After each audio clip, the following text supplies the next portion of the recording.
Greg, good morning. One of the organisers behind the Children's Micah protest has hit out at the Taoiseach over not meeting with them yesterday. Over 50 children from Donegal spent much of the afternoon protesting at the gates of Leinster House. Some government ministers and TDs came out to speak to them and collected the letters the children penned calling for a 100% Micah redress scheme. Speaking in the Dáil yesterday, Micheál Martin said he wasn't invited to meet with the protesters, but organiser Barry Kearney says that was not the case. The day before the protest, one of my campaign colleagues, Fiacre Loon, had emailed all deputies in the Fianna Fáil party, and Micheál Martin's office, the office of the Taoiseach, responded and acknowledged that they had received the correspondence. Staff told us he's aware of it and he will be coming out. But we stayed there till about 3 o'clock, the kids chanting, Micheál Martin, please come out. We advised his office that he was not going to get heckled, that the kids just wanted to talk to him and tell their stories, but he decided not to. New guidelines for nightclubs, bars and live venues will be revealed later. Multiple bookings are expected to be allowed, while socially distanced queues will be permitted at bar counters. The Taoiseach says the updated guidance will be practical and based on common sense. It's costing €4 million to send carbon dioxide monitors to every school in the country to prevent the spread of COVID. The Department of Education started delivering 35,000 monitors at the end of August to check ventilation in classrooms. Primary schools are getting up to 20 each and secondary schools are receiving up to 35. Stranorlar-based Dr Dennis Macaulay from the Irish Medical Organisation supports the rollout of the monitors. Having a high level of carbon dioxide in a room can induce you to be just a little bit tired. The quality of the air is poor, but more importantly, it will actually help alert the teacher and the pupils that the quality of the air isn't good and that there has to be more movement of air in and out of the room to ensure that we minimise the spread of this virus. And Minister Jack Chambers is insisting a controversial religious ceremony to mark the partition of Ireland is not a celebration or commemoration. The Junior Minister and the Foreign Affairs Minister Simon Coveney will attend the event in Armagh today.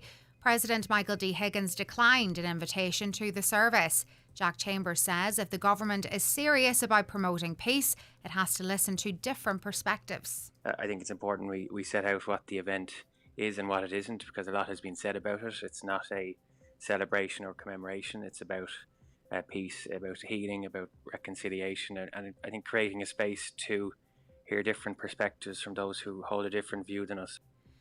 Weather now. Today will be a cool, fresh and blustery day with sunny spells. Isolated heavy showers in the morning will tend to die out in the afternoon as it becomes mostly dry and temperatures 9 to 12 degrees. That's it for now. We're back with more 10. Until then, good morning.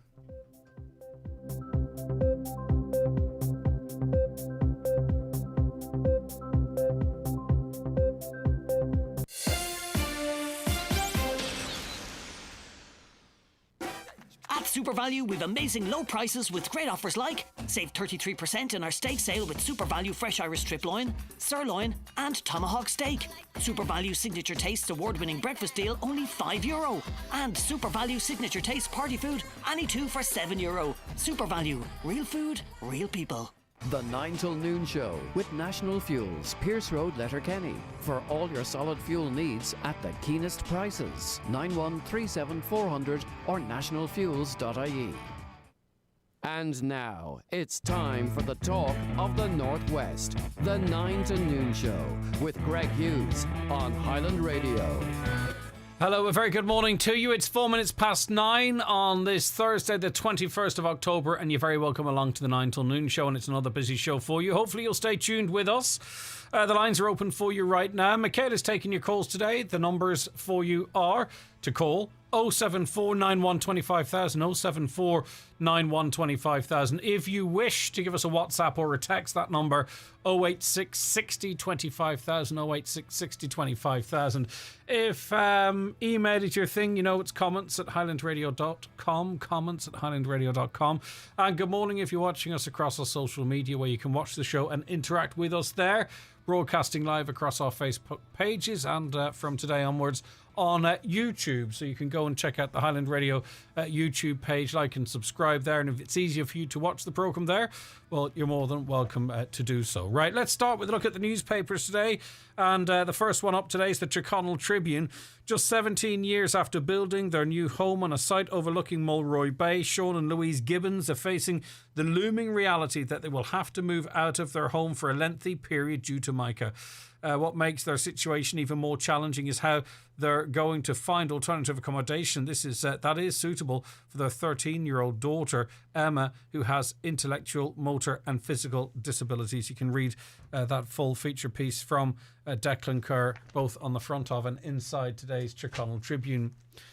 The Derry People Donegal News today. There are plans for an independent expert team from outside the Republic of Ireland to be sent to Electric Kia University Hospital to review its management and governance. The highly unusual move follows the publication of a HICWA report last week into the hospital's gynecology service, which identifies weaknesses in oversight arrangements and governance structures in the hospital. It's believed the team will be deployed from Scotland. However, healthcare group Cielta would not confirm this and said they are still in the process of identifying a team. The Donegal Democrat today left in the dark. Nightclub operators in Donegal were last night waiting for clarification from government on the latest easing of COVID-19 restrictions before deciding whether to open at the weekend for the first time in almost 60 years. And we have 600 days, and we have heard from some already due to open. Government officials were meeting representatives of the hospitality sector on Wednesday afternoon to discuss the latest relaxation of measures which come into effect from Friday. The latest easing, which was announced on Tuesday, allows for the reopening of nightclubs and live entertainment. The meeting was aimed at allaying confusion about the new guidance, and those guidelines will be published today by government. Still, lots of people getting on to me not knowing what's the status of any underage discos which are scheduled to go ahead this weekend. There is an anomaly there, of course, because COVID certs are required for access to nightclubs.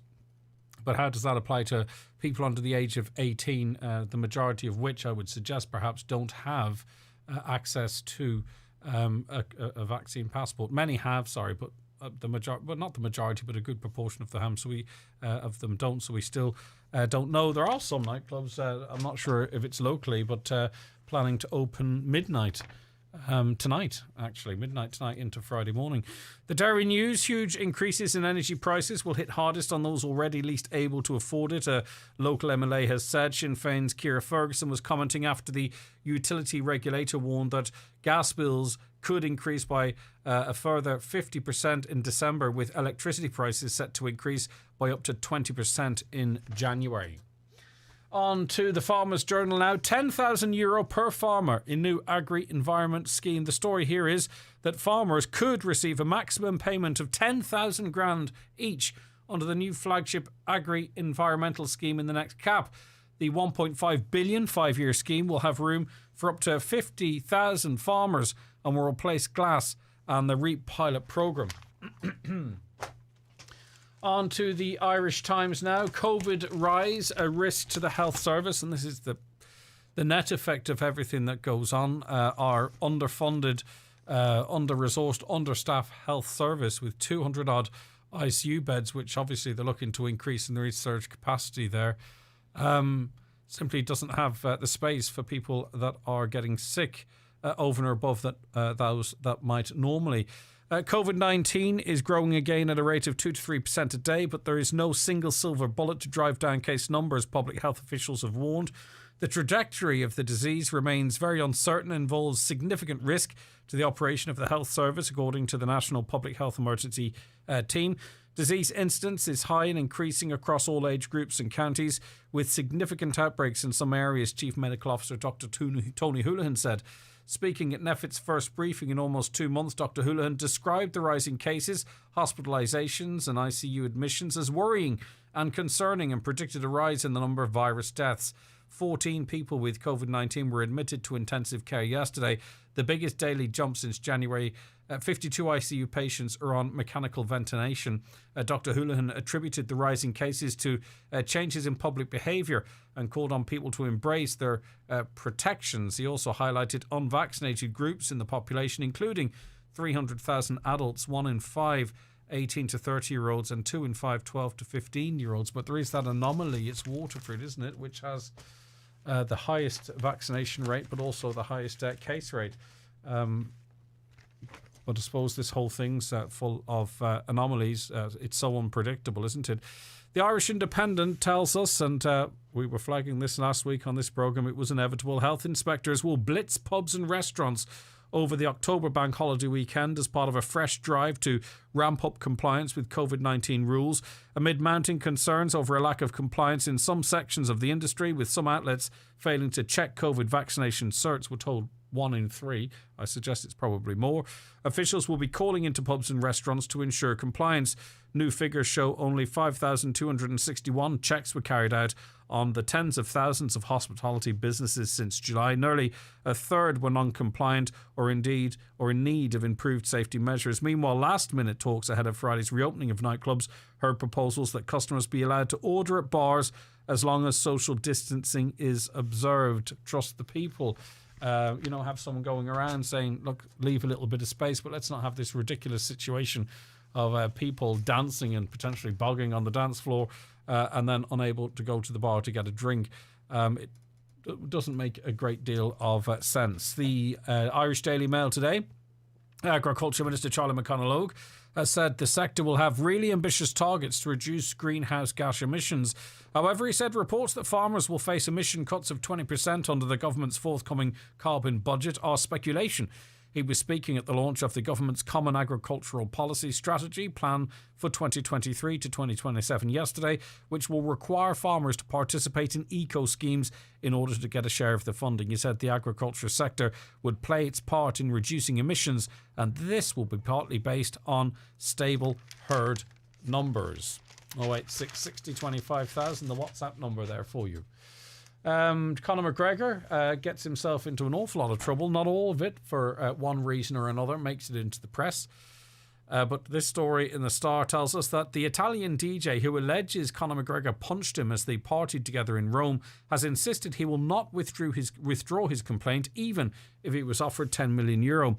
Francesco Facchinetti officially filed a complaint against the UFC star with Italian police in the Lombardy region of northern Italy on Tuesday. He took to Instagram to post a copy of his official police complaint with the caption, "Do you think I was joking? I'm here, in here is everything that happened from A to Z." And now he has claimed he is not interested in being paid off, even if he was offered €10 million. A shocking story inside the Irish Daily Mirror this morning. Evil trafficking gangs are smuggling pregnant women into Ireland and selling their babies for adoption. The scandal will be exposed in a report by the Irish Human Rights and Equality Commission. The findings for the Council of Europe's group of experts on action against trafficking of human beings will reveal the smuggling of pregnant women and that it's an emerging trend here.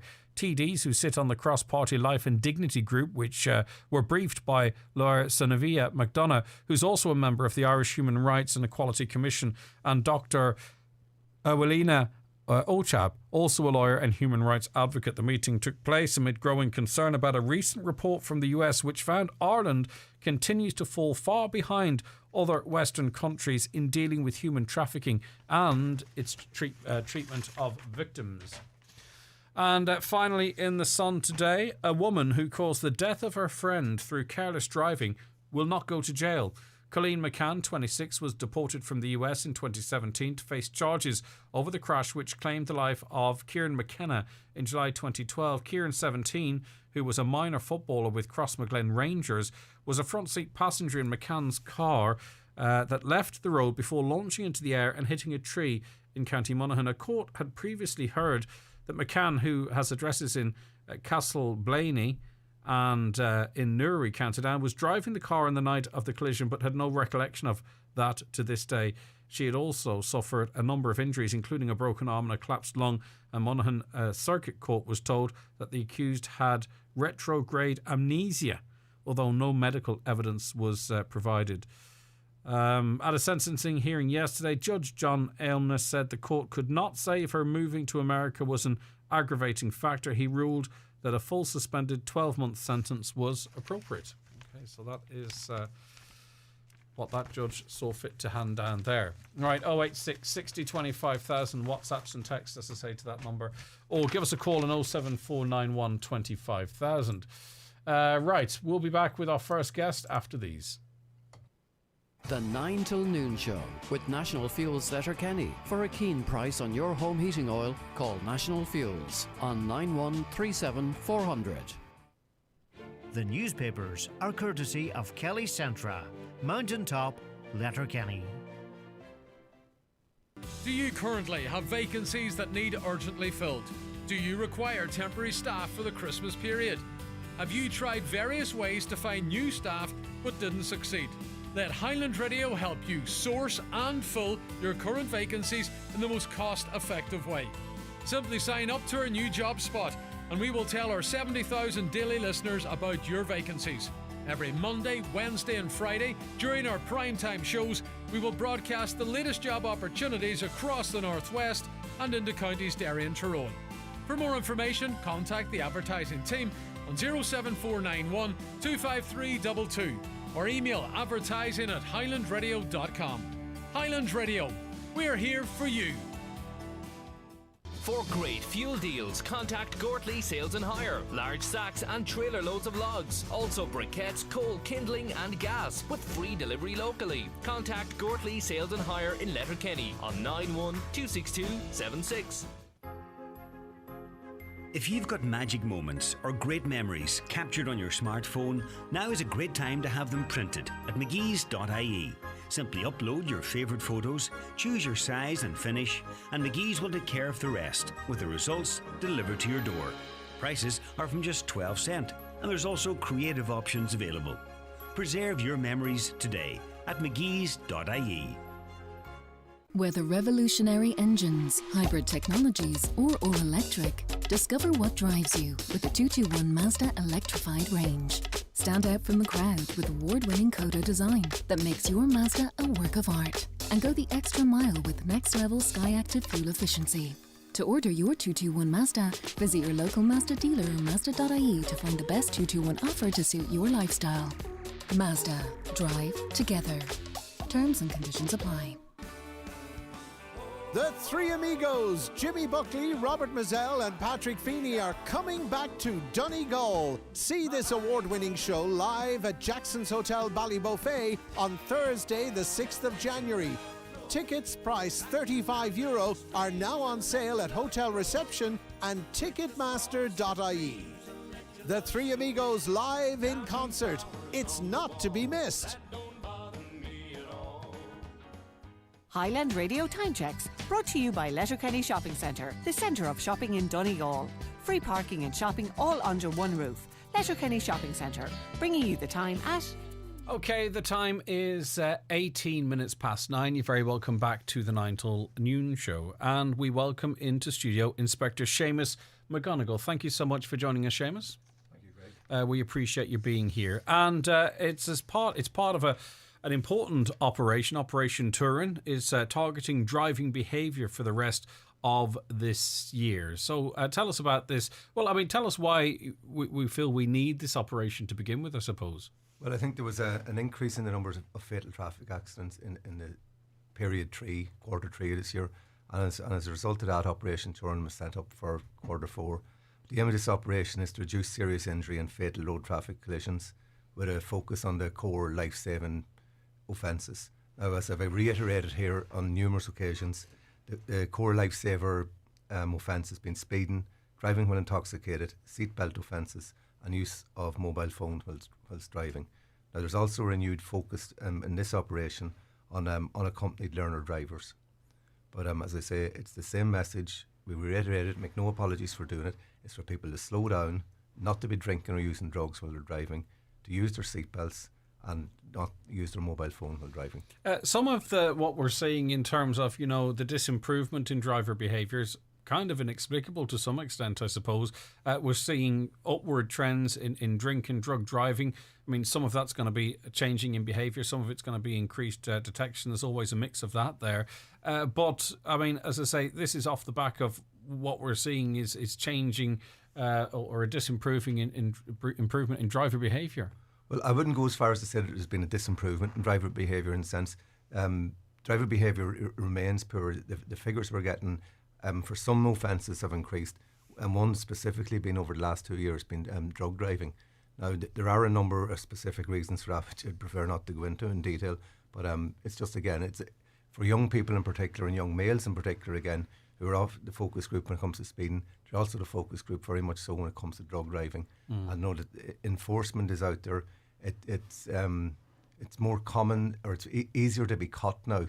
They call it bluntly, for a drug drive. If you're taking drugs, there's every likelihood you're going to get stopped and by the guards and get prosecuted. Yeah, and also there's people need to make themselves aware of. I mean, obviously, drugs are illegal, but it's different to alcohol in that the drugs can remain in your system longer than alcohol can. I believe so, yeah. But again, I don't want to get into the kind of chemical side of it, but I believe so that it can actually remain in your system longer. So in terms of, what Gardaí will be doing over this weekend and through the rest of the year, when we talk about, roads with 80 kilometres, rural roads, what is by definition, like what would be a rural road? Well, a rural road, we define as anything where the speed limit, the maximum speed limit is 80 kilometres per hour. Now, that indicates the vast majority of the road network in a county like Donegal are regional roads. We can, for example, the road from Letterkenny to Milford is a regional road. The speed limit in that road there is 80 kilometres an hour. Much of the roads in Inishowen would be... The vast majority, other than the actual main road between, I think, Burnfoot and Buncrana would be a national road. But we can just make the point too, Greg, that 4 to 5 deaths on the roads this year have been actually on regional roads. Like, I think there's a misconception out there. People think that accidents happen on the big main roads, the national roads. They do, unfortunately, but the biggest proportion of them actually happen on regional roads. What's your message for drivers then? Well, the one message, again, it goes back to the core lifesaver offence, is to slow down. If there was one message I could give above all else, is to slow down. Now, today being National Slow Down Day, it's suitable if we make that appeal today, but across the board, slow down. That's the most important thing. Again, not to drive while intoxicated and to wear your seatbelt. Quite a number of people who've actually been involved in fatal accidents this year, which I was actually surprised to see, were not wearing their seatbelts. And I know there was an issue going back, say, 20, 25 years when seatbelt use was very low. But I really thought we'd got over that. Well, that's what earlier on when I was talking about a disimprovement in driver behaviour, the simple things, that we're conditioned to do, we don't seem to be doing in the same way we did before, and that's at that time, at that point, the kind of thing that I was referencing. So, like in as well as that too, our rural roads particularly are shared spaces, and a lot of the deaths on our roads. Tragically, a motorcyclists, push cyclists, I suppose is what it's called, and pedestrians, and if the vehicles are slowing down and if the other road users are taking as much precaution as they can do, that's another way that we can share this space and try as best as possible to get everybody home. If I can just make the point too, Greg, as regards the regional roads, the speed limit usually is 80 kilometres an hour. That's the legal limit. But what we're really talking about is what is appropriate. Yeah. Like 80 kilometres an hour is the maximum legal limit you can on a road when all conditions are perfect for driving. On a morning like this morning, I don't think there's any road around where it's safe to drive at 80 kilometres an hour. You have to drive at the speed that's appropriate for the conditions and for the road use at any given time. And making the point going back to the point you made about pedestrians, there have been quite a number, I haven't got the statistics with me, of pedestrians killed on the roads this year. And again, that's usually on regional roads because obviously they're not going to be walking on national roads. But there's one statistic that jumps out. If a car hits a pedestrian travelling at 60 kilometres an hour, 9 out of 10 pedestrians will be killed in that situation. At what speed was that? At 60 kilometres. Right, 60, okay, yeah. And then at 30 kilometres an hour, the same car hits a pedestrian, 9 out of 10 pedestrians will actually survive in that instance. So again, it's all about the appropriate speed. All about that. Yeah, and we hear regularly about these, and it's only by the grace of God or luck, near misses, involving cyclists and pedestrians, and it's just a case of a lot of this, much of this is avoidable deaths, and the tragedy, and there's people listening to us, and this will be a difficult conversation for them to hear, but they will have been, either themselves, the victim, having life-changing injuries, or having been bereaved themselves. It's the human consequences are huge here. At this time of year in particular, with the clocks going back, I think the weekend after this, it's so important for pedestrians and cyclists to make sure that they're lit up, they've got high visibility gear on. Like it's an appeal we make every year at this time of the year in particular, and yet you see people out there are not wearing equipment, and really and truly there's no excuse not to be wearing this high visibility equipment now, because it's so easily got. It's everywhere you look, you can get it. Come back to the figures about deaths on the roads. This year there's been a slight reduction in the number of deaths so far in Donegal, but yet there's 5 empty chairs this Christmas. There's 5 people who've lost their lives till the end of September in this county. So like, one death's too much. And even though, as I say, the figures are slightly down on last year, there's still the 5 empty chairs. Right, we'll come to a comment later on, but there is a focus in this campaign, this drive, and you've mentioned it already as well, and I think it may be a particular issue in maybe rural Ireland with long delays in terms of, getting lessons or getting a test, and people feel that they can take the risk of driving on a learner permit without a fully qualified accompanied driver, but they're being strongly discouraged, told not to do it, and also the consequences if they're caught doing so are very severe. Absolutely. The law has been changed since 2019 as regards unaccompanied drivers, and it's just nobody should get into a car unless they've got a full driving licence, or without being accompanied by a qualified driver, namely a person that has a full driving licence, that category, for 2 years. Because again, that was put in. People know the Clancy Amendment, where a family in Cork, where a mother and daughter were killed in an accident by a neighbour who actually wasn't driving on a provisional licence.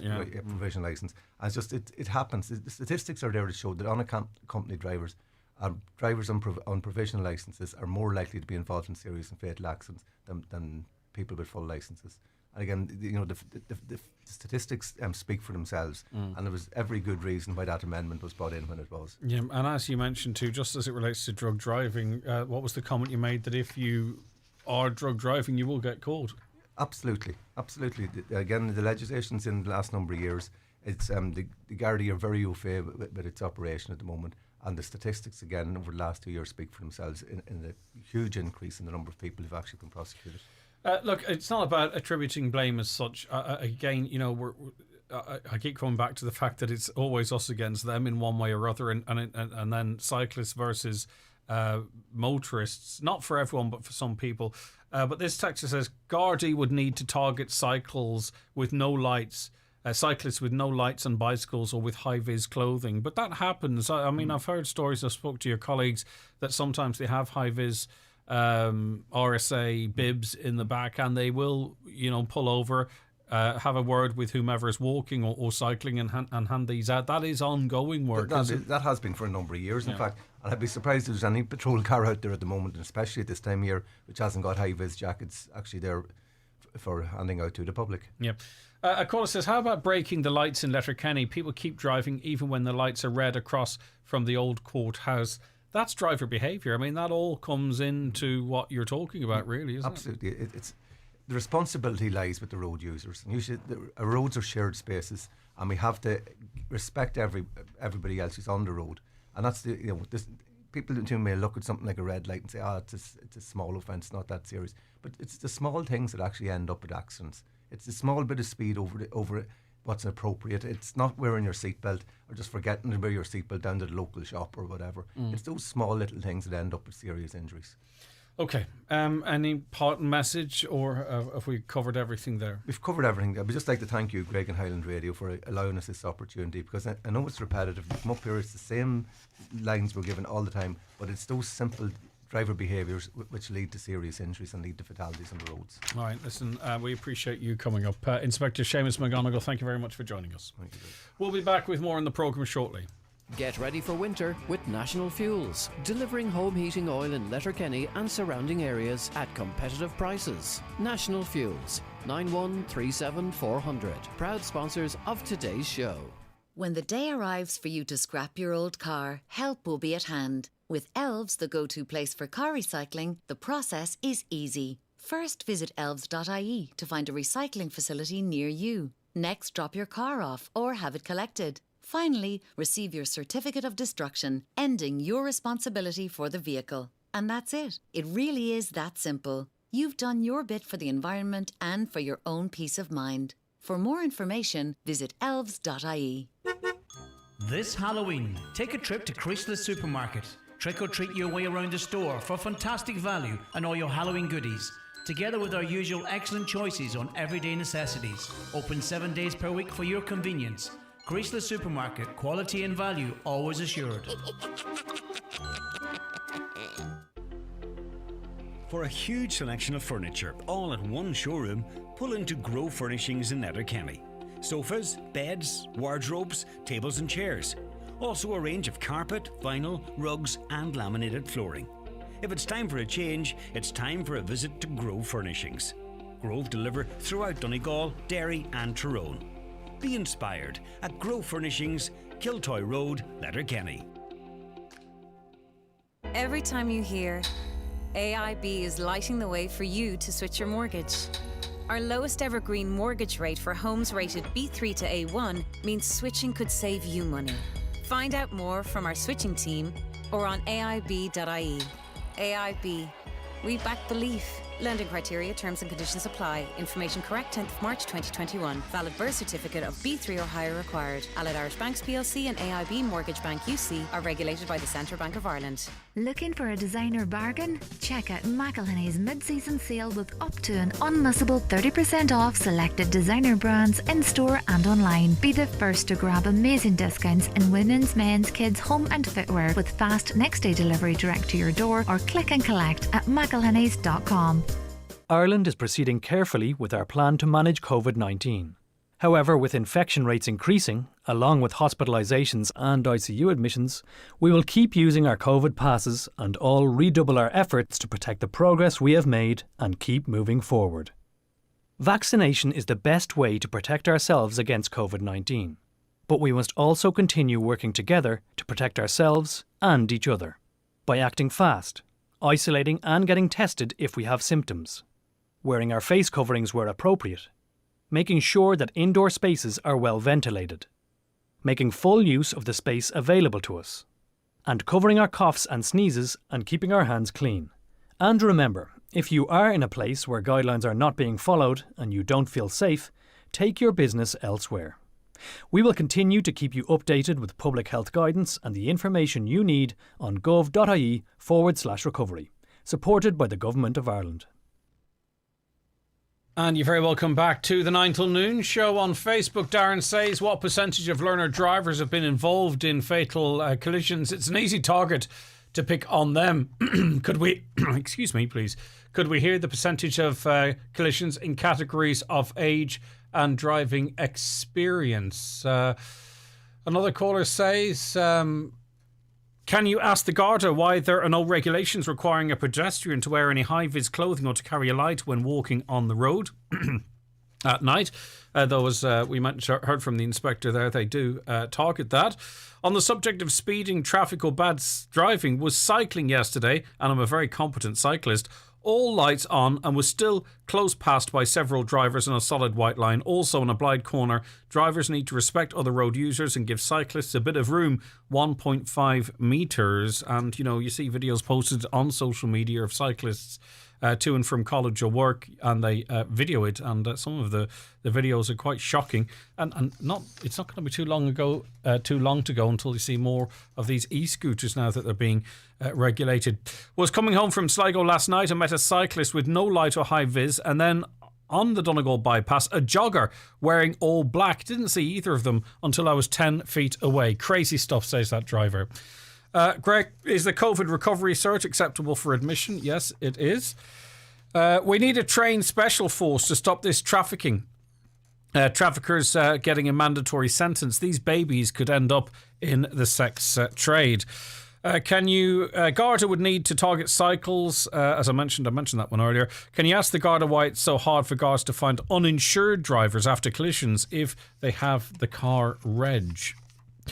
Has Cielta McConnell kicked the Mica can down the road for another 3 weeks? Sounds like the 2 weeks to flatten the curve. Okay. We'll be chatting to Minister Cielta McConnell later on in the programme. Another comment says, like, nightclubs are now allowed to open up tomorrow, but when are nursing homes allowed to reopen? I know visiting in nursing homes in Northern Ireland has been expanded, and we've heard from medical professionals on this programme that suggest that, people should be allowed in to see their loved ones in a similar way as they did previously. Greg, why is no one bothered about the price of petrol and diesel? Everyone seems to be quite happy about it. No, we're not. We've been talking about it and we continue to talk about it. It was mentioned on the show yesterday at $1.71 for a litre of petrol. What are the stipulations for teenage disco? I've tried to find out more information. There are going to be children here who are unvaccinated, I would say. Good proportion of them, looking at the statistics. Some of them not even eligible for one, but they are only deciding now what the rules are as it relates to nightclubs, and I don't believe they've made any ruling as of yet as it relates to underaged discos. Now, John Joe McGinley is creator of autismdad.ie, and he joins us now. Good morning to you, John Joe. Nice to have you back on the show.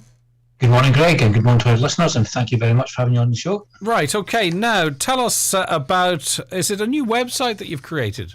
Well, what it is it started off with a Facebook page, which was Autism Dad Ireland, and that grew in popularity. So then I expanded the social media onto Twitter, and that got followers from all over Ireland, the UK, and even all over the world. And on the Facebook page and on the Twitter page, as parents of children with autism, we started sharing our experiences.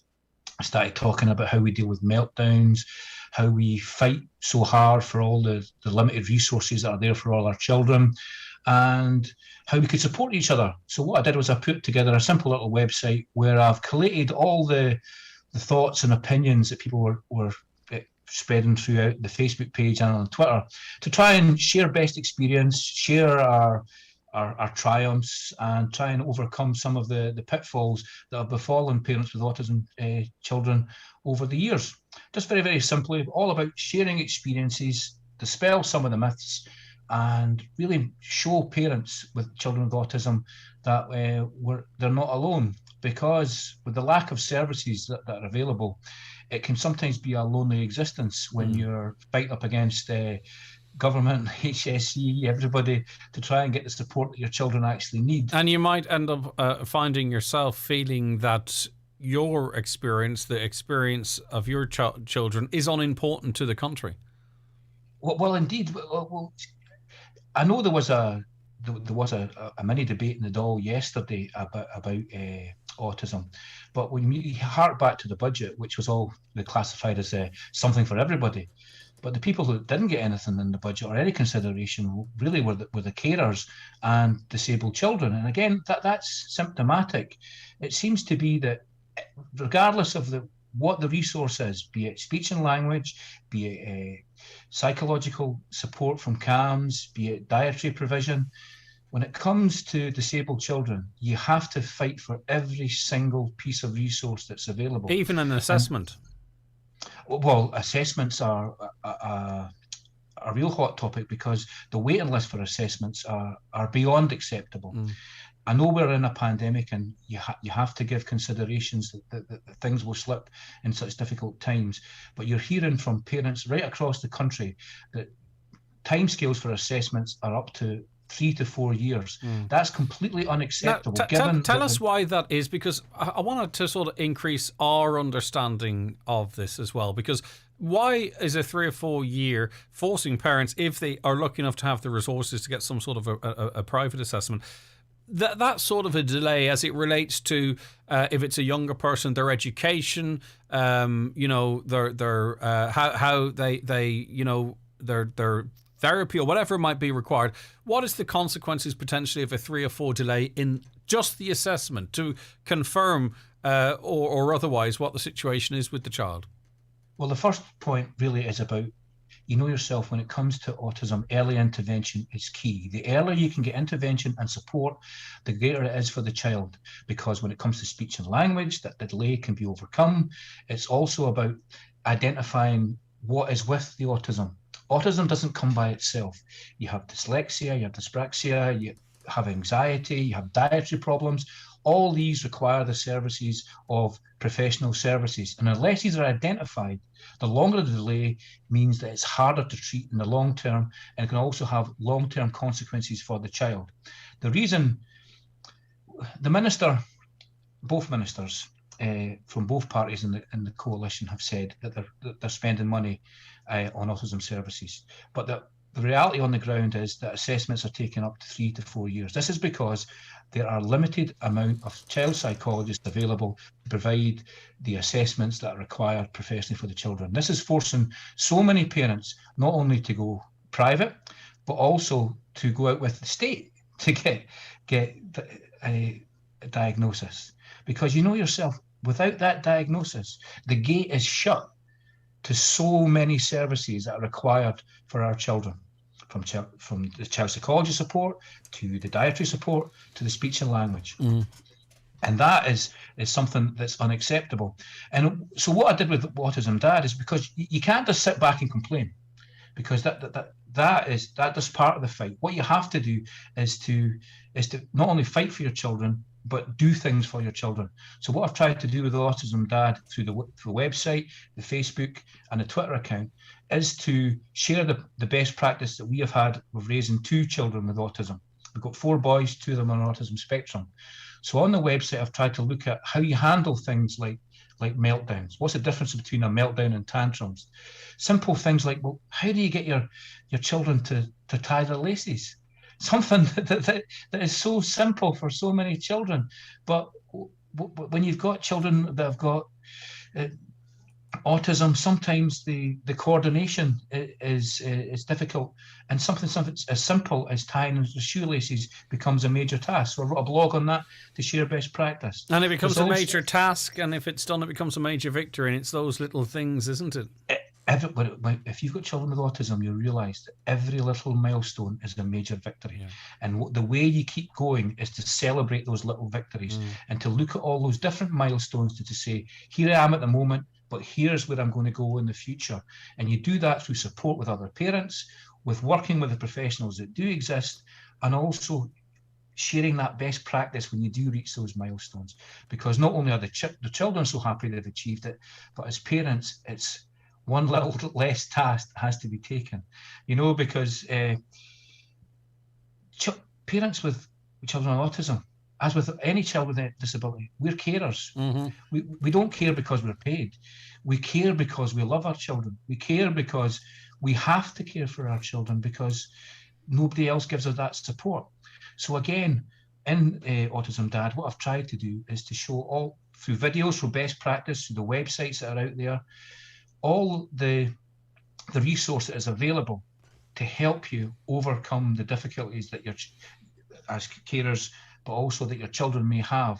So you don't have to rely on the lack of support that is there. Yes, fight for it, because we're not going to give up. We're not going to go away. We have to fight for that support, but we just can't stand back and complain. We have to try and do things ourselves. And that's the whole ethos behind the Autism Dad social media suite, is to share best practice and for all us parents to get together, share these victories and show that we can help and support our children. Yeah, and also network with each other, and I don't know how well people will interact with the social media stuff as well, but that's an important thing, to be able to speak to another person or a family that understands, because families might try and support parents or guardians of children with on the autism spectrum, but you can't beat the support you might get for someone that truly understands what you're going through, if that makes sense. Definitely, because sometimes you can feel you're alone. And I got some gentle gibbering from people on this, what I called it Autism Dad. Hey, I'm an autism granddad, I'm an autism grandmother. It's great to have that family support. And more with the increasing diagnosis and understanding of autism, more and more people are trying to not only identify how they can help their children, but how they can help their grandchildren, their nieces, their nephews, their cousins. And it's great to have that family support. Because one of the other things that we have to fight for as parents of children with autism is autism awareness. There are so many myths that are out there about autism, some positive, some negative, and we have to try and share the best practice and the reality of raising children with autism. And with that in mind, John Joe, how important is it for the wider population to access some of this stuff as well? Because, when we were talking earlier on about how it's treated by government, there's going to be, 200 or 300 people in a nightclub at midnight tonight, but we can't do assessments of our children, or people can't get in and have proper access to maternity wards, although that is a healthcare setting, but still it doesn't make a great deal of sense. And other supports and services that were there pre-pandemic aren't back yet, and we'd wonder if they are, yet people are dancing in hundreds in a dance floor. And that might seem like an obvious sort of, but it's a thing to say, but if it's affecting you, it can really it can really bother you. But my wider point, what I was trying to get to is a lack of general understanding and anger and interest in this. I wonder, is this why the health service or the government feels that they don't need to give it the attention, because that's a group of people affected by it, and they're small in number and they're united to some extent, but it's thousands of individual voices, But if us as a general society started to say, look, no, these are our fellow families, we need to support them, that maybe that might put more pressure on the government. Yeah, definitely. It's been a long time since I've been in a dancing in a nightclub. But on your point, I think the whole ethos is we have to get autism awareness to then have autism inclusion. So everybody is fully aware of what autism is and how we can ensure that our children with autism are fully part of society. But the thing is, we are a disparate number of people. You sometimes feel you're totally alone when you're a parent with autism, but there are some fantastic groups out there that are now organising to show the government that we're not just individuals, that we are a group that shouldn't be ignored.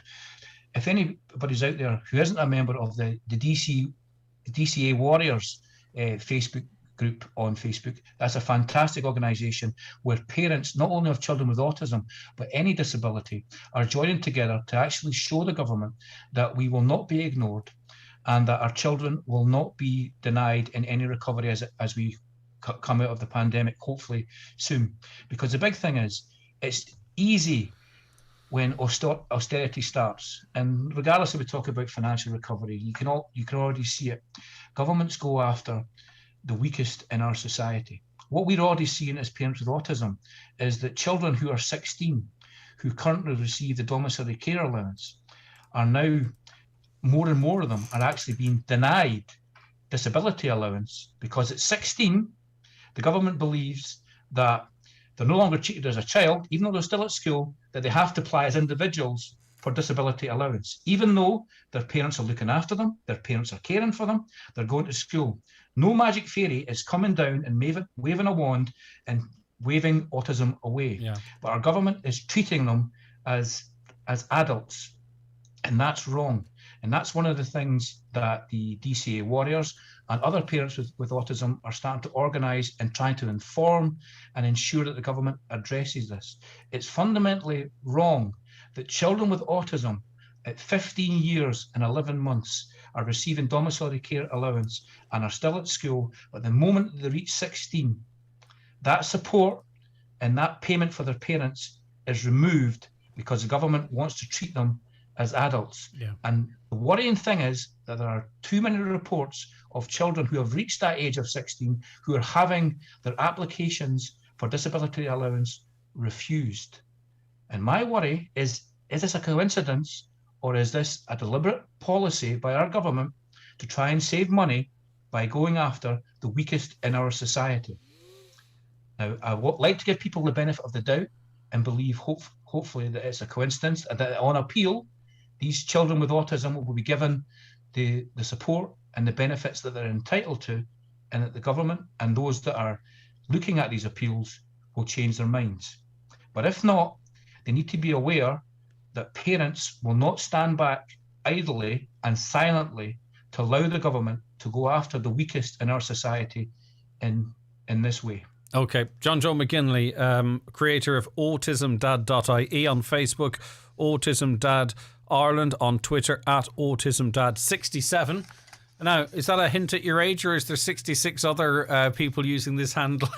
No, you probably saw in the background in my office, I've got some Celtic pictures.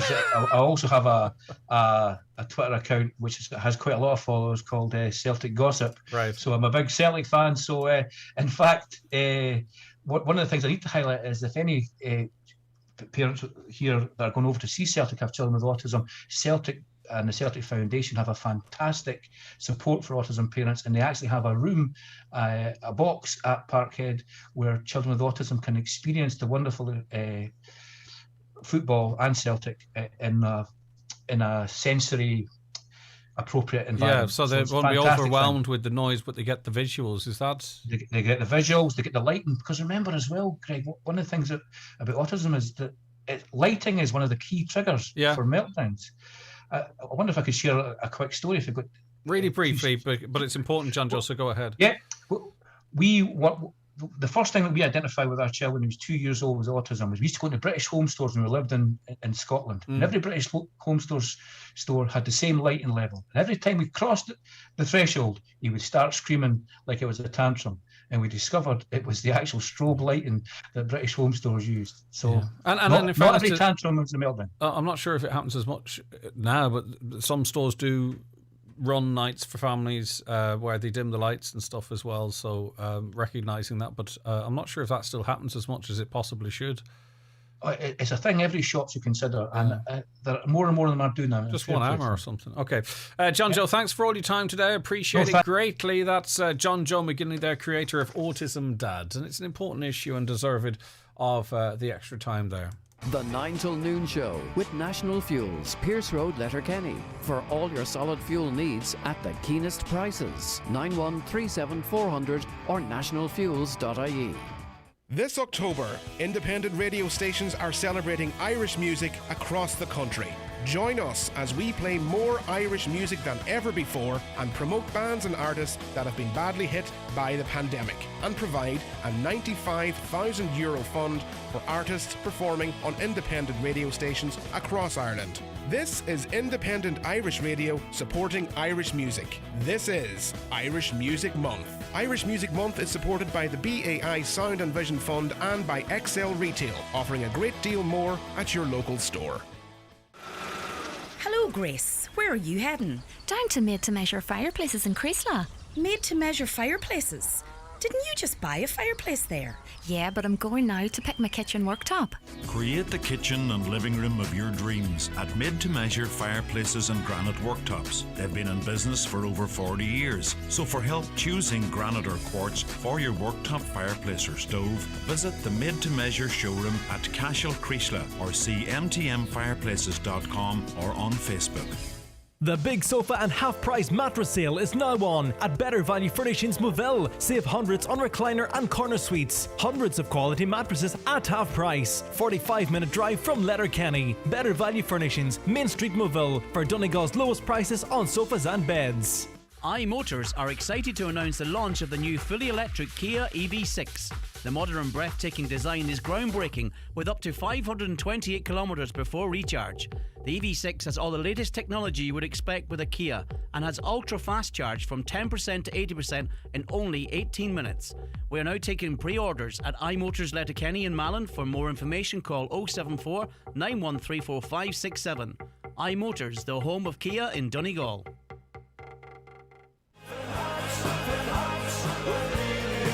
All roads lead to Finn Park this Saturday night when Finn Harps play Sligo Rovers. It promises to be a pulsating Northwest derby as Harps look to secure another home victory. Tickets will be available on the night at the Aldi Gate or from finnharps.ie. That's Finn Harps versus Sligo Rovers this Saturday night at the earlier kick-off time of 7:30. This match reminder is supported by Highland Bakery, the Northwest's favourite local bakery. Highland Radio weather updates, brought to you by Grant. From condensing oil boilers to heat pumps and underfloor heating. Trust Grant to heat your home. Think heating, think Grant. Visit grant.eu. Cool and blustery today with sunny spells and just scattered showers. Some may be heavy and in the morning, but becoming more isolated by afternoon. It'll become cloudy, however, in the evening or by evening. Highest temperatures just 10 to 13 degrees in moderate to fresh and blustery. Northwest winds veering westerly and easing light to moderate by evening. Keep your calls and comments coming into us. 086 60 25,000. That's the WhatsApp or text. You can call Michaela today on 07491 25,000, or you can have your say on our live video stream of the programme, available for you on Facebook, Highland Radio News and Sport, the Highland Radio page on Facebook also, Or if you're on YouTube, go to Highland Radio Ireland and you can watch us there now, just in case Facebook isn't your thing. But Facebook changing its name, actually, apparently. I don't know how big a change it's going to be. Any suggestions as to what Facebook could change its name to? No swear words, because then I can't read it out on the radio. But Mark Zuckerberg's confirmed that Facebook, he hasn't confirmed, but he hasn't denied, Facebook is changing its name. They want to, I think, from the other projects they have, they do some stuff with VR and an ecosphere, or whatever you might call it. They're trying to create that as well. And, the Facebook brand, albeit very popular, somewhat tarnished. So I think they're trying to separate it out. So give us your suggestions. What could Facebook, I'm scared to even ask this question. What do you think Facebook could change its name to? Text 086 60 25,000. Give us your suggestions. Do the government control what's on RTE News is the simple question from a caller. They go on to say, I watched the RTE News at 1 p.m. yesterday to see the children's protest at the Dáil. I couldn't believe it when it didn't even get a mention. I honestly believe this government has no intention to meet the needs of the migrant redress victims. They will keep kicking the can down the road using delaying tactics such as reports and assessments and any other excuse until they wear out the resolve of the protesters. I'm not impressed by the efforts of Minister McConalogue or Deputy Joe McHugh in fighting their corner. I don't know. I've said this before. It's a head scratcher. I mean, if you're interested, even if you're not interested, right? Say you're not interested in Donegal or people soon to become homeless or someone getting crushed by a chimney stack. And I'm not being, we're only lucky that hasn't happened, okay? Even if you're not interested in that, if you work in news, if you don't send a camera crew down there to film 50 children begging to meet the leader of the country to ask to get their homes fixed, outside the seats of power, holding placards, holding letters with their personal testimonies from the heart as to what they're going through. Even if you don't care about Donegal or Micah, if you don't think that is a news story and shouldn't feel prominently in your 1 o'clock national news, well, I would suggest you probably shouldn't be in that job, because even if you're not interested in the subject, it would be a very interesting story, a very popular story. So I don't know, because A, it's a big news story, it should be well up on the news, but also B, if you don't think it's a big news story, it'll be very popular. A lot of people around the country would interact with it. So why would you not give it any place and certainly prominence on your main lunchtime news? I don't know the answer to that question. If I knew, I would tell you, to quote a song accidentally. Right, we're going to take a break for the news and obituary notices. Stay tuned, lots to come on the programme. The 9 till noon show with National Fuels Letterkenny. For a keen price on your home heating oil, call National Fuels on 9137 400.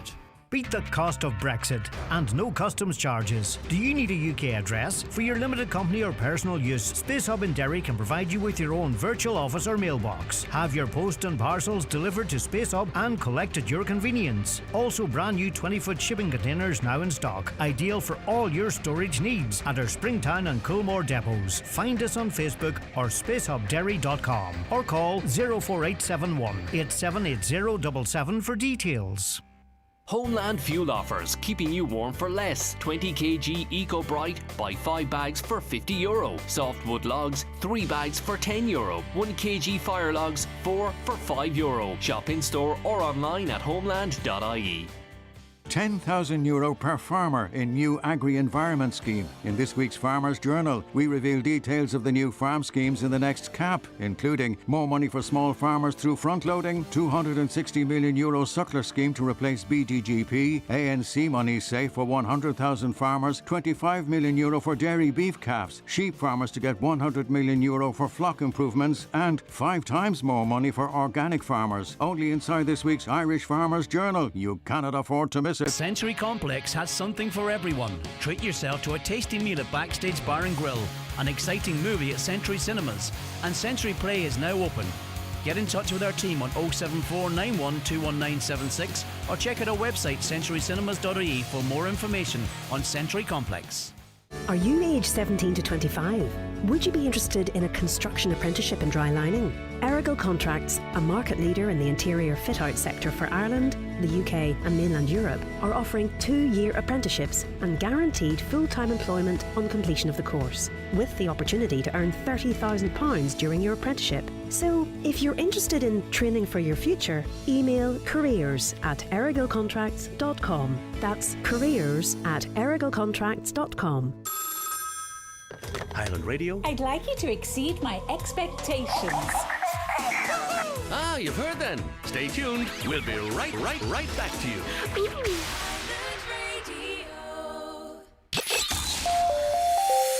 Live, on air, online and on the Highland Radio app. This is Highland Radio News. It's 10 o'clock. Good morning. I'm Catherine Gaffney.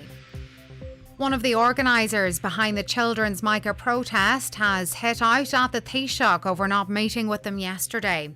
Over 50 children from Donegal spent much of the afternoon protesting at the gates of Leinster House. Some government ministers and TDs came out to speak to them and collected the letters the children penned calling for a 100% mica redress scheme.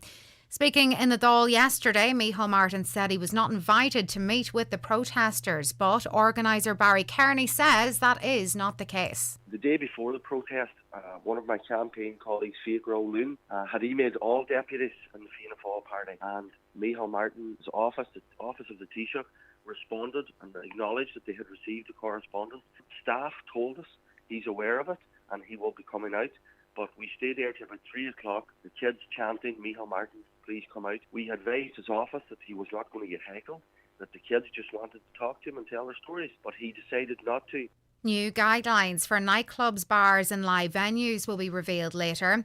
Multiple bookings are expected to be allowed, while socially distanced queues will be permitted at bar counters.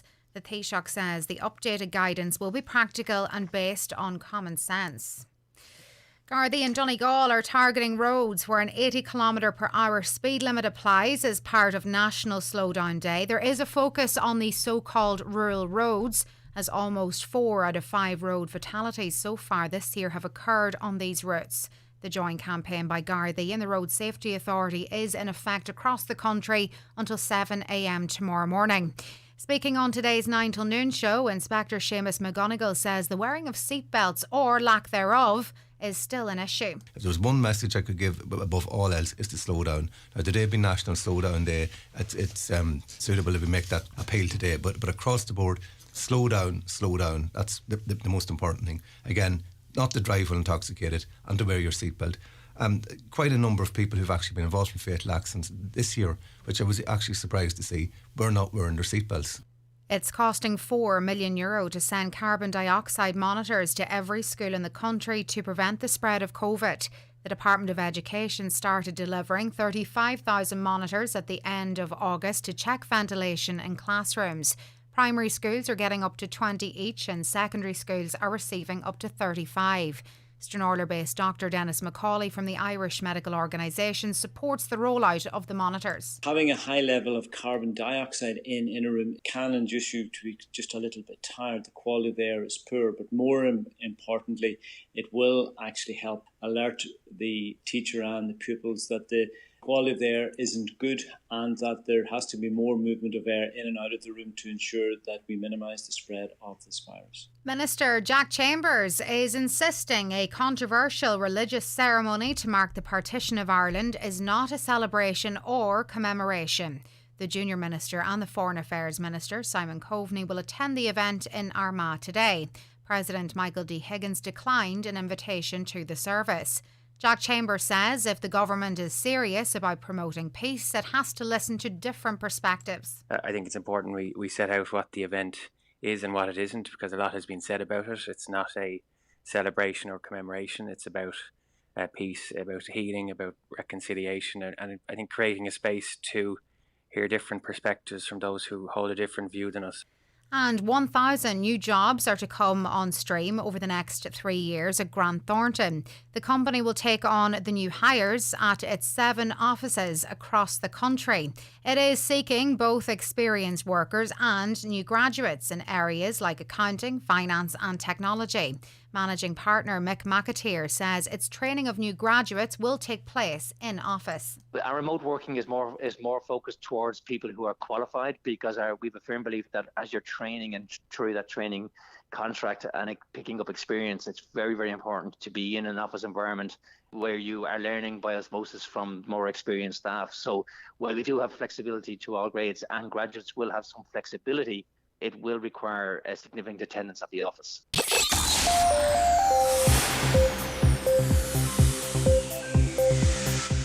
Weather now. Today will be a cool, fresh and blustery day with sunny spells. Isolated heavy showers in the morning will tend to die out in the afternoon as it becomes mostly dry. Temperatures of just 9 to 12 degrees. That's it for now. We're back with the headlines for you at 11 o'clock. Until then, good morning.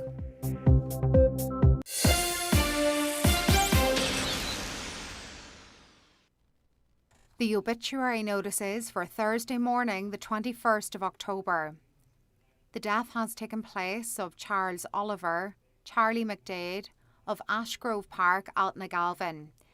Family and friends are welcome to pay their respects at W.J. O'Brien and Sons Funeral Home, 110 Cluny Road, Eglinton, today from 11 a.m. to 1 p.m. and again from 5 until 6 p.m. Requiem Mass will be celebrated in St Mary's Church, Ardmore, tomorrow at 11 o'clock. Interment afterwards in the adjoining cemetery. The house is strictly private, please. Family flowers only. Donations if wished to the Foyle Hospice, Culmore Road, Derry. The death has taken place of Charlie Neeson, 67 Parkside Gardens, Sion Mills. Funeral leaving his home tomorrow afternoon at 1:20 for Requiem Mass in St Teresa's Church, Sion Mills at 2 o'clock. Cremation afterwards in Lakelands Crematorium. The Requiem Mass can be viewed live on the parish webcam. The death has occurred of John Joseph Doherty, Block 5, Port Hall, County Donegal. John's remains are reposing at his late residence. Funeral from there tomorrow morning at 10:20, going to St Patrick's Church, Murlog, for 11 o'clock Requiem Mass with burial afterwards in the adjoining cemetery.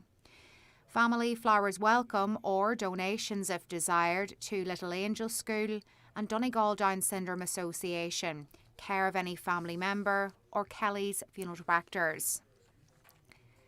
The death has taken place of Peggy Duffy, Main Street, Kilmacrennan. Her remains are reposing at her home. Wake private to family and close friends. Requiem Mass this morning at 11 o'clock in St Columba's Church, Kilmacrennan. Burial afterwards in the adjoining cemetery. The funeral mass can be viewed on Kilmacrennan Parish Facebook page, Family Flowers Only. And the death has taken place of Tommy Devine, 6 Clarendon Street, Derry, and formerly of 322 Lisnara Road, Plumbridge. Funeral leaving the family home, 322 Lisnara Road, this afternoon at 12:20 for Requiem Mass in St Mary's Church, Ohabrack at 1 o'clock. Interment afterwards in the adjoining cemetery. Donations in lieu of flowers, please, to Chest, Heart and Stroke, care of Quigley Funeral Directors. The Requiem Mass can be viewed live on the Donaghadee Parish YouTube.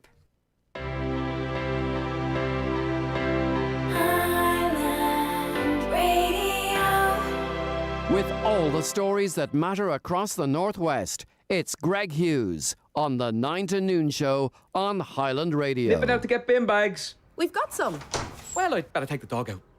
But we don't have a dog. Okay. The double Big Mac is back at McDonald's. Right.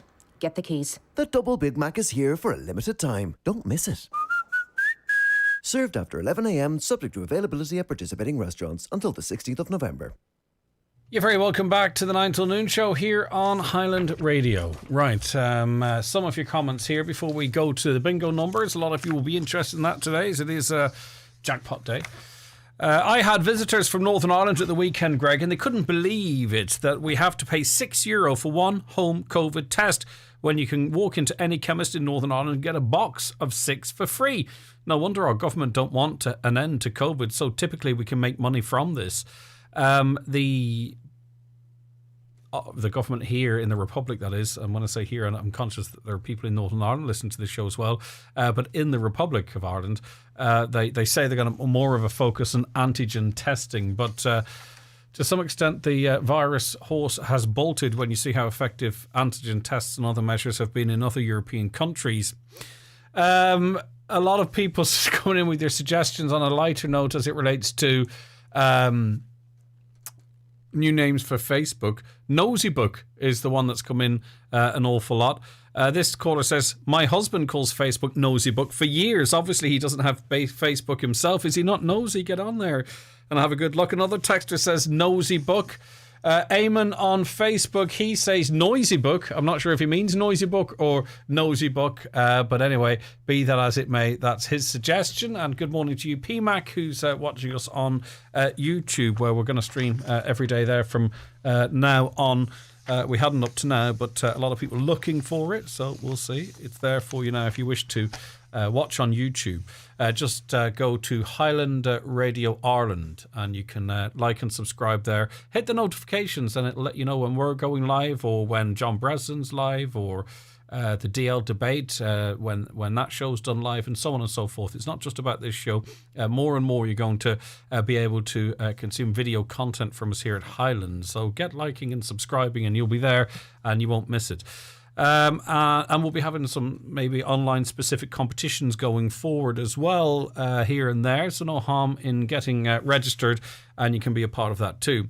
There are buses coming from Omagh, Bundoran and other places to a teenage disco in Letterkenny this Friday night. How can this be allowed? Well, presumably it'll be determined today. No one, with it still going ahead, it's not that it's not allowed, it's just there's not a lot of certainty as it relates to if it's within these new announcements that have been made. Greg, you should try to invite Micheál Martin on Highland Radio to talk about Micah and why he did not want to meet yesterday with the Donegal school children whose lives are so badly affected. It is disturbing and quite concerning that the Taoiseach would tell a mistruth, let's call it, about not being invited to meet our children. Maybe it will transpire that the message was never passed on to him. Plausible deniability and all that. Who's to say? I'm not here to defend, but I don't want to sort of cast aspersions until I get to fully hear everyone's side of it. But I think you know which side I come down on that particular issue. I don't get it. I passed two women out walking last night with two buggies out in front. They were walking two abreast and had no high-vis or lights on. It was after 7 and getting well dark. It's a busy secondary country road. It was so dangerous as I went over a hill and I didn't see them. I was nearly on top of them. It was dangerous and I just couldn't believe they would put children's lives in danger like that. I'm really angered and it worried me. Hi, Greg. If we don't get the boosters, does that mean we join the unvaccinated? I haven't a clue. Presumably, there's an expiry date on your double jabbing. And if you want to continue to avail of that cert, presumably, I guess you would. Never thought it would be said. Jackpot fatigue. The national lotteries are farce. Just shows you there are far too many numbers and it's too costly. It was never designed to be like this over 6 months since it was won. Is it that long? 6 months? Wow. And of course, when the jackpot's bid, more people will play, I'd imagine. It's capped at around about 19 million at the moment. We spend a fortune on the lotto in this country, I suppose. And the bigger the jackpot gets, the more we spend. And I know people, I know them very well, in fact, that if it's at 3 or 4 million, they don't bother doing the lotto. Which it's as if, 3 or 4 is not enough. I'll wait till it goes up to 8 or 9 and then they go and do the lotto. As if 3 or 4, 500. How much would it take to change your life forever? I think, Eamon's recorrected himself on Facebook. It is Nosy Book you meant. Yeah, Noisy Book too, Eamon, sometimes. It depends who you get chatting to, but thanks for that. What was the saying there? Yeah, as if, how much would it take to change your life? I think, 100 grand for me would change it would significantly change my life, even less than that. But you know what I mean? A reasonable big amount. You could give a lot of 250,000 euros out of 19 million, but I suppose if you live in Dublin, 250,000 euro would be barely the deposit on a house. I don't know. All right, listen, I won't delay the bingo numbers any longer, but I also won't delay reading out your comments because you're really keeping us really busy on the phones today. I really appreciate it. We'll be back with more. Good luck if you're playing today. Yesterday we had the gentleman who was on this programme who won he won the jackpot. It was over 10 grand, and what he says, his luck wasn't great. He always backs the horse that's following the other horse, and he seemed like a great character. He's got his 10 grand check It's about 4 foot wide. I presume that's not his actual check. I presume it's just being paid into his bag. But the next winner could be you. Good luck if you're playing. It is. Hey, look, it's a bit of a gamble, of course. It's €1 a day, €5 for the week. Only play well within your means, and so it's fun. And in doing so, you are supporting the National Council for the Blind of Ireland, and the Radio Bingo in 2020 was their principal fundraising drive to keep their amazing work going. And by the looks of things, in terms of what kind of fundraisers have been able to run this year, it's going to be the same for 2022. You won't want to miss our guests we've lined up for you. Stay there. Back after these. It's time for Ncbi Bingo on Highland Radio. It's Thursday, the 21st of October, Jackpot Day. You're playing for the jackpot prize of €5,600 on the pink sheet. The reference number is S9. It's game number 42. The jackpot number is 42. This number can come out in any position from the next 10 numbers drawn. And now, here are your daily numbers: 11, 48, 14, 27, 88, 22, 4, 78, 7, and finally 79. Phone your claim to 9104833 before 8 tonight, leaving your name, contact number and the name of the shop where you purchased your book, and we'll call you back the next working day. Get all your NCBI Bingo information at highlandradio.com. Get ready for winter with National Fuels, delivering home heating oil in Letterkenny and surrounding areas at competitive prices. National Fuels, 9137 400. Proud sponsors of today's show. Don't sleep in and miss the very latest beds and mattress offers from dfibeds.ie, Ireland's leading online bed and mattress retailer. You'll get a comfy Irish-made mattress, upholstered base and headboard from an amazing €229. Check out the full range at dfibeds.ie. Delivery free and guaranteed to you within 7 working days. DFI Beds. Sleep well, live well. Brian McCormick, Sports and Leisure Main Street, Letterkenny, your destination ASICS advisor. Looking to go further and faster, or maybe some cushioning and support. ASICS Gel Ciano 28 with added flight foam cushioning to the midsole, accompanied with a new and improved stability system. New range of ASICS for men and women in-store and online. Look the part, play the part. In-store, online, mobile. Click and collect on bmcsports.ie. Better value. It lives at Dunnes Stores, so enjoy spooktacular savings this Halloween. Mix and match any 5 for €5 across thrilling treats like snack-size Kit Kat Chunky and Chickadees multi-packs plus My Waddy 1 litre range. And chilling freezer favourites like selected Goodfellas pizzas are only €2. Plus, with our 10 off 50 grocery voucher, you save even more. Which means every trip to Dunnes Stores this Halloween means better value. Dunnes Stores. Always better value. Terms and conditions apply. Voucher can be used in next grocery shop of €50 or more. If you missed a special moment and now wish to celebrate with family and friends, the newly opened Thatch Bar and Restaurant in Glenties is the perfect place to make it memorable, with packages to suit all budgets. Now also taking bookings for Christmas parties from only €29, including a glass of bubbly. Thatch Bar and Restaurant Glenties, your special occasion destination. Book online at thatchglenties.ie or call 074 955 7922. Christmas parties are back and you can book your night out in the heart of Letterkenny at Dillon's Hotel. There's 3 Saturday nights to choose from in December: a country night, a charity night at the races and a comedy hypnotist. Each night includes a 4-course meal and is followed by a party DJ. Reservations are also available in the bar and grill for dinner and live entertainment. Secure your Christmas night out by calling Dillon's Hotel in the Cathedral Quarter, Letterkenny on 91229977 or see dillons-hotel.ie. Highland Radio Time Checks, brought to you by Letterkenny Shopping Centre, the centre of shopping in Donegal. Free parking and shopping all under one roof. Letterkenny Shopping Centre, bringing you the time at... Okay, the time is 18 minutes past 10. A caller says the carbon dioxide monitors go red about 4 times a day, which mean the levels are high. But what are teachers supposed to do? More ventilation, presumably. I didn't realise that was happening, actually. I never asked or was never told. But more ventilation. Hi, Greg. True enough, RTE should be ashamed of themselves for not covering the demo yesterday. Fair play to Virgin Media, who did the complete opposite and had it on both lunchtime and evening news websites. And News Talk as well, I believe, gave it good coverage. So credit where it is due. But I think it's even maybe the optics of it when you sort of kind of would expect it to be big news on RTE as well. Greg, the Micah children were on RTE 9 o'clock news. Extremely short coverage, but it was on. Yes, the earlier texter was referencing the 1 p.m. news.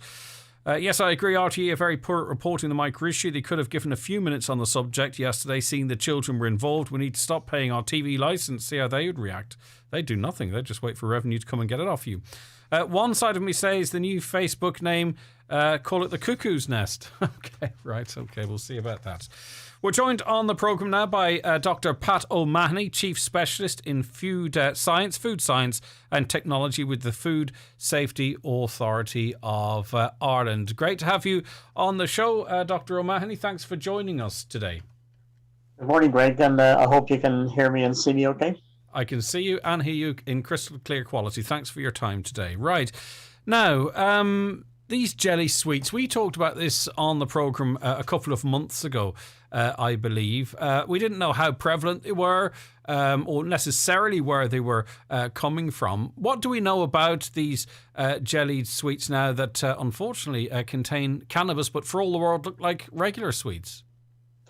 Yeah, well, we're still learning a whole lot about them. Our first interaction was through the Guardian Customs earlier this year, where they had made some seizures, but also we were made aware of some teenagers who had been obviously experimenting.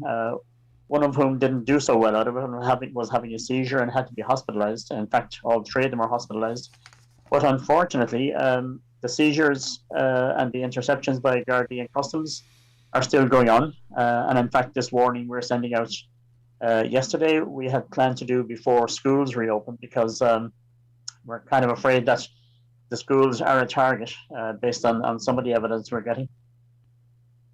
Cannabis edibles are illegal, regardless of whether you're an adult or a child. Is that correct? That's correct. THC is a psychotropic substance, and it's a controlled substance under the Misuse of Drugs Act. So even a single molecule of it in any kind of a product, whether it's a food or anything, is controlled and can only be used when you have a license from the Department of Health. And at this point, do we know how they're getting into the country? Are they being smuggled in and sort of sold locally, or are people, I wonder, ordering them online and getting them delivered? Yeah, well, a few of the interceptions and seizures, shall we say, have brought to our attention some packaging that would lead you to believe they're being ordered online from US sources where they are available legally in certain circumstances. However, when we did contact US colleagues, they have told us that you do know you can buy that packaging online. And indeed, some of the custom seizures have been large-scale quantities of these sweets. So it is possible that either they're coming in from the US and possibly Canada or where else, but also that people are importing them from outside of Ireland and packaging them themselves here. Right. So they're getting the sweet wrappers, effectively, the little packages of them, and in here, probably already made jelly sweets. They're infusing them with THC, or at least claiming to, packaging them and selling them within the borders. Yes, we don't even know yet how, when, and where they're made. And that's a concern from a food safety point of view, because they could be produced in the floor of a garage or a kitchen or whatever with no hygiene whatsoever in place. So along with the fact that you're ingesting a toxicant in THC, there could also be other issues to do with the actual production of the so-called sweets, shall we say. Right, now that is the adult use, and it's important just so we understand that that's what's happening.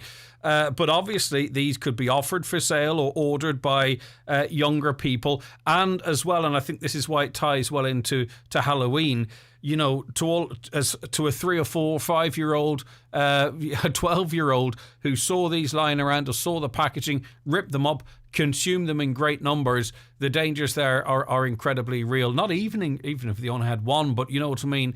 You wallop these into you. Yep, you've actually raised a few points there now, all in one sentence, shall we say. First of all, the amount of THC that we see in these sweets is, you know, anywhere up to 50 milligrams.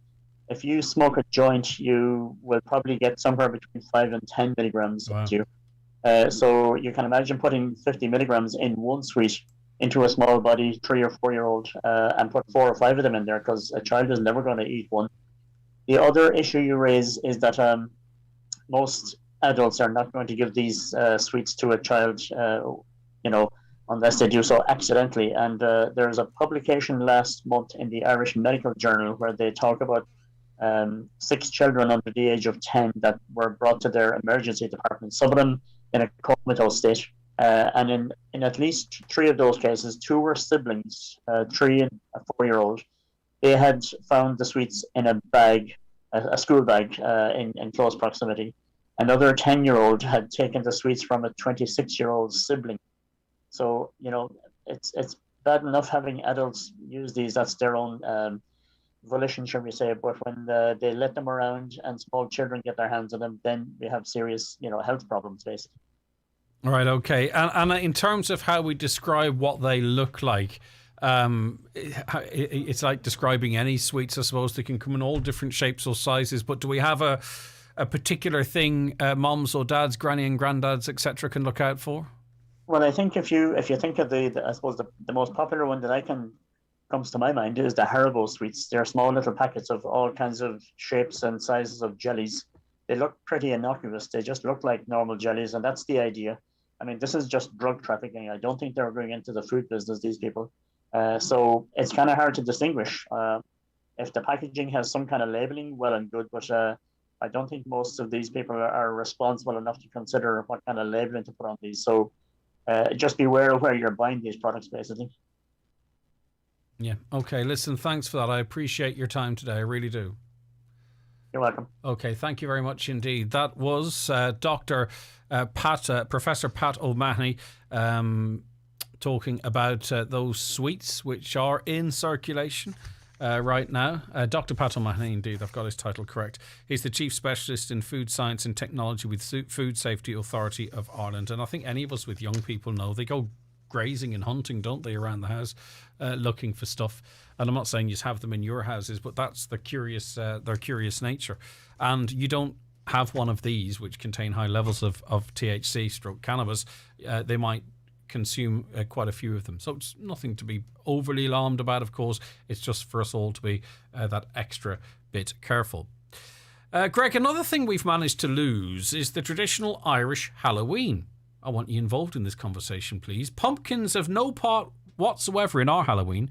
I don't know if you can even grow them here. Our Halloween was all about the spirit world and ghost stories. Now it's all American and dressing up as a superhero. Also, trick or treat is American too. I think there may have been mummers here at Halloween one time. Sadly, we've ruined these traditions and turned Halloween into nothing more than a fancy dress party with no connection to the original Irish Halloween. And I think a lot of that's driven by our young people who are exposed to a lot of American programming and American culture. And yeah, it's about sweets. Our Halloweens when we were younger were very, very different now. And listen, even back, if you talk about what a traditional pumpkin is, it was a turnip and they looked really far more scary than a pumpkin. But pumpkins are still widely available, of course. People still carve them. That is, I think, the one thing we're kind of hanging on to. There are pumpkin parks where people can go and I think I might actually be going to one. I've been told I might be going to one next week where you can go out and they're grown and pick. You can pick them, I think, unless they're in baskets. I don't know. I think it's just across the border. So we'll see. But yeah, I get you. But it's not something I would push back too far. And I mean, the fancy dress element of it, I don't know when that came in. And then, of course, all the Halloween films and all the slashers and all that kind of stuff. I don't know. Right, we're going to take a break and then we're going to come back with some more great Irish music. Stay right where you are. The 9 till noon show with National Fuels Letterkenny. For a keen price on your home heating oil, call National Fuels on 9137 400. There's never been a better time to switch to Electric Ireland. We're offering all new customers a €265 welcome bonus. All you have to do is call 1-800 30 50 90 or visit electricireland.ie. For your welcome bonus, switch today. Electric Ireland. We're brighter together. Estimated annual bill €1,895. Average consumption urban 24-hour discounted unit rate. Standing charge PSO levy and carbon tax. Residential dual fuel direct debit and online billing. T's and C's apply. See electricireland.ie/EAB. Rates at 1st of August 2021, subject to change. Milford Tiles and Wood Flooring, Milford Retail Park now open. Large range of wall and floor tiles on display and in stock. Over 70 different laminate floors to suit every pocket. Tilers and wood fitters available. You're welcome to call in and have a look around. Milford Tiles and Wood Flooring, 083 091 0707. Buncrana and Foyle Credit Unions have successfully merged and are now operating under the new name of Inishowen Credit Union Limited. The merger is a welcome development for both credit unions, who will now focus on providing enhanced member services in the local community. Members can now visit their offices in Buncrana, Carndonagh, Moville and Muff. Inishowen Credit Union would like to thank all their members for their continued support. For more information, including opening hours, please visit inishowencu.ie. Inishowen Credit Union is regulated by the Central Bank of Ireland. There's spookily special Halloween offers at Lidl this week. We've 24 packs of Carlsberg, Budweiser and Guinness from an incredible €23. Get O'Donnell's Irish Crisp range in all your favourite flavours, only $1.99 each. And pumpkins from only 49¢. So whatever white sheet scares you this Halloween, it won't be your receipt. Lidl, more for you. Enjoy alcohol responsibly. Dunfanaghy Golf Club is now offering winter membership for only €250. Enjoy our top-class links course from the 1st of November through to the end of March 2022. With competitive golf, great scenery and a course playable all year round. Keep your swing going this winter at Dunfanaghy Golf Club. Contact 074 91 36335 or visit dunfanaghygolfclub.com. Okay, here's the latest track now from it's Christy Dignam.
Okay, that is Christy Dignam there, and his song Hi. Very shortly, we're going to be discussing pressure on our hospitals, and also reports that a team from the NHS could be in line to review management and governance after that report published by HICWA into Letterkenny University Hospital last week, wasn't it? It was last week.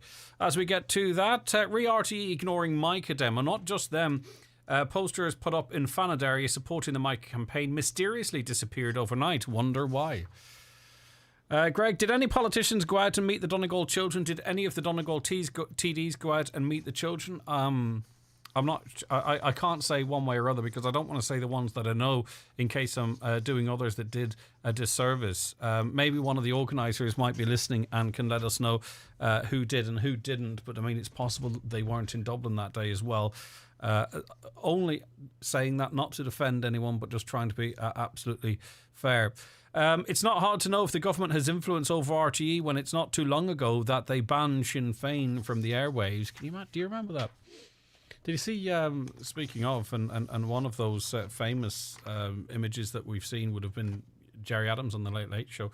Did you see Nigel Farage got done again? You can pay 83 odd pounds to get him to send you a birthday request. And of course, he recorded the one where he said up the Ra. He says he didn't understand it, yet he opines all the time about Irish history. And the latest one was he mentioned a pub which he believed to be called Chucky Arla, and it was a birthday request for Gerard Adams.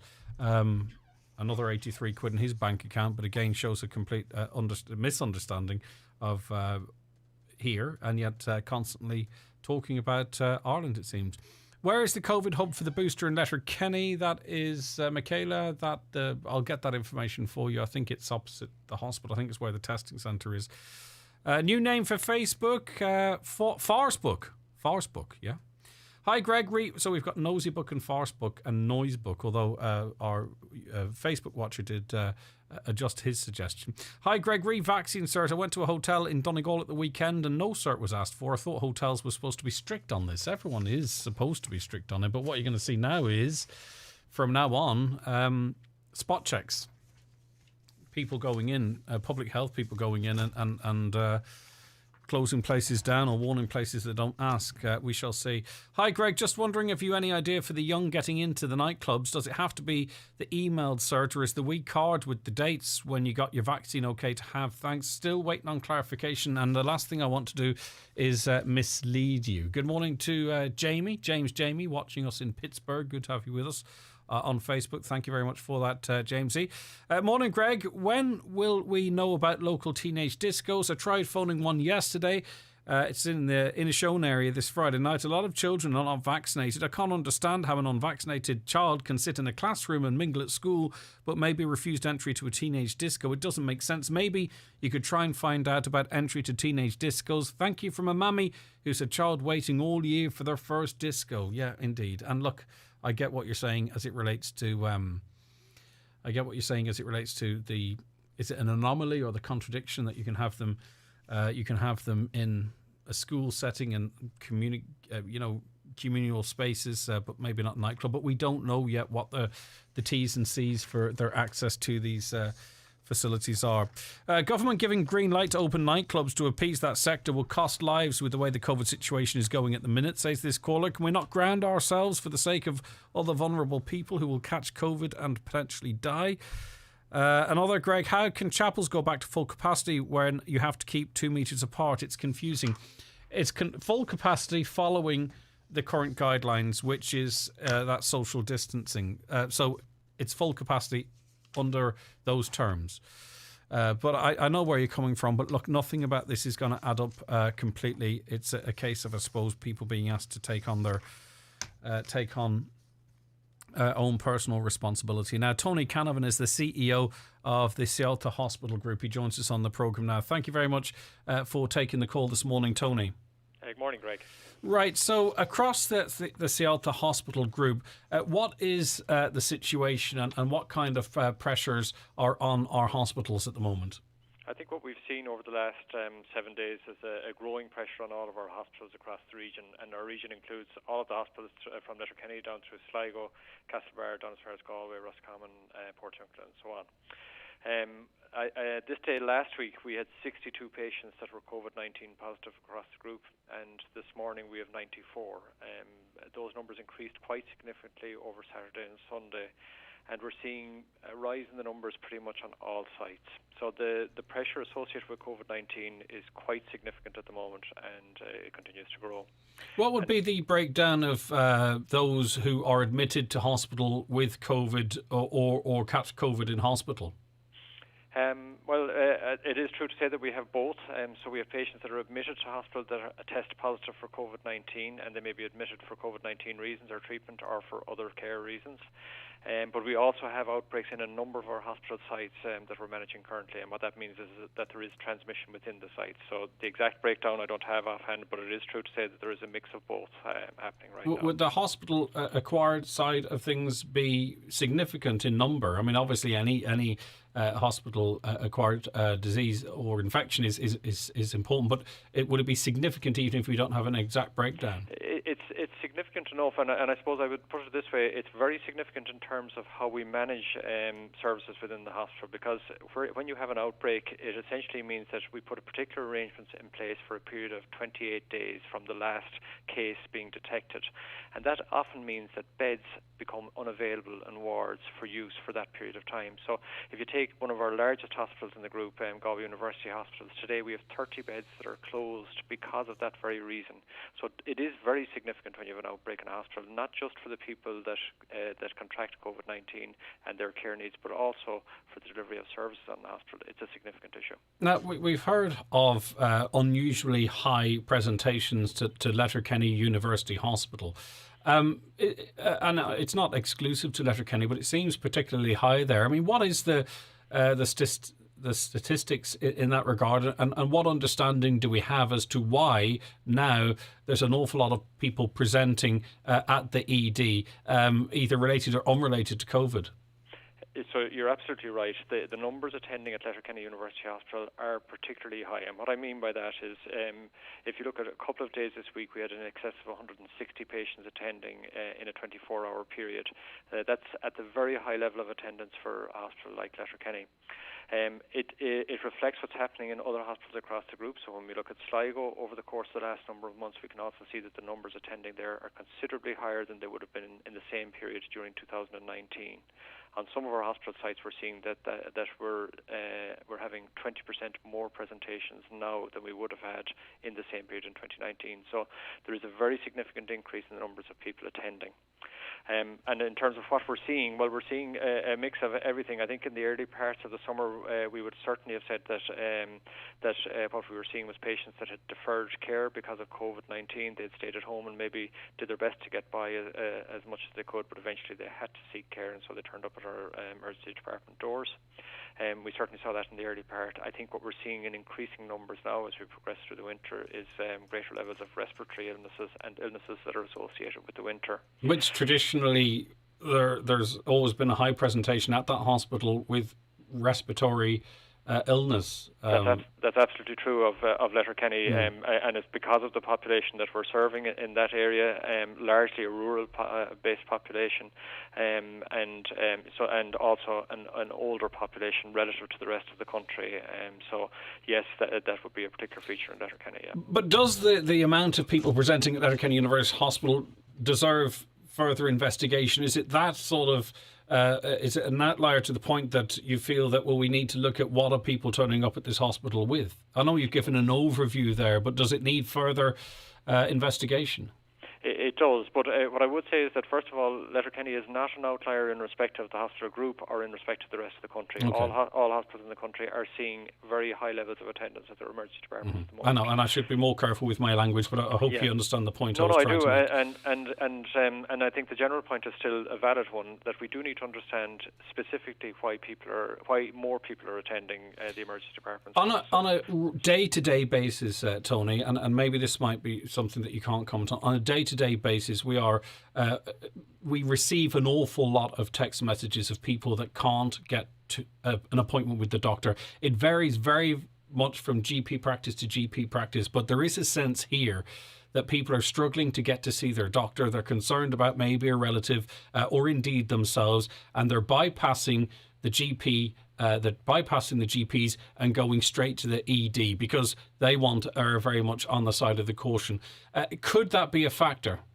It's possible that it's a factor to some extent, but I wouldn't overstate it. And I suppose, first of all, what I would say is that we are absolutely aware that general practitioners throughout the country and throughout all of Donegal and Sligo, they are extremely busy. And if we were to be talking to anyone this morning, they would say that they are also seeing higher levels of attendances at their clinics and at their surgeries than they would have seen previously. So they are extremely busy in general practice as well.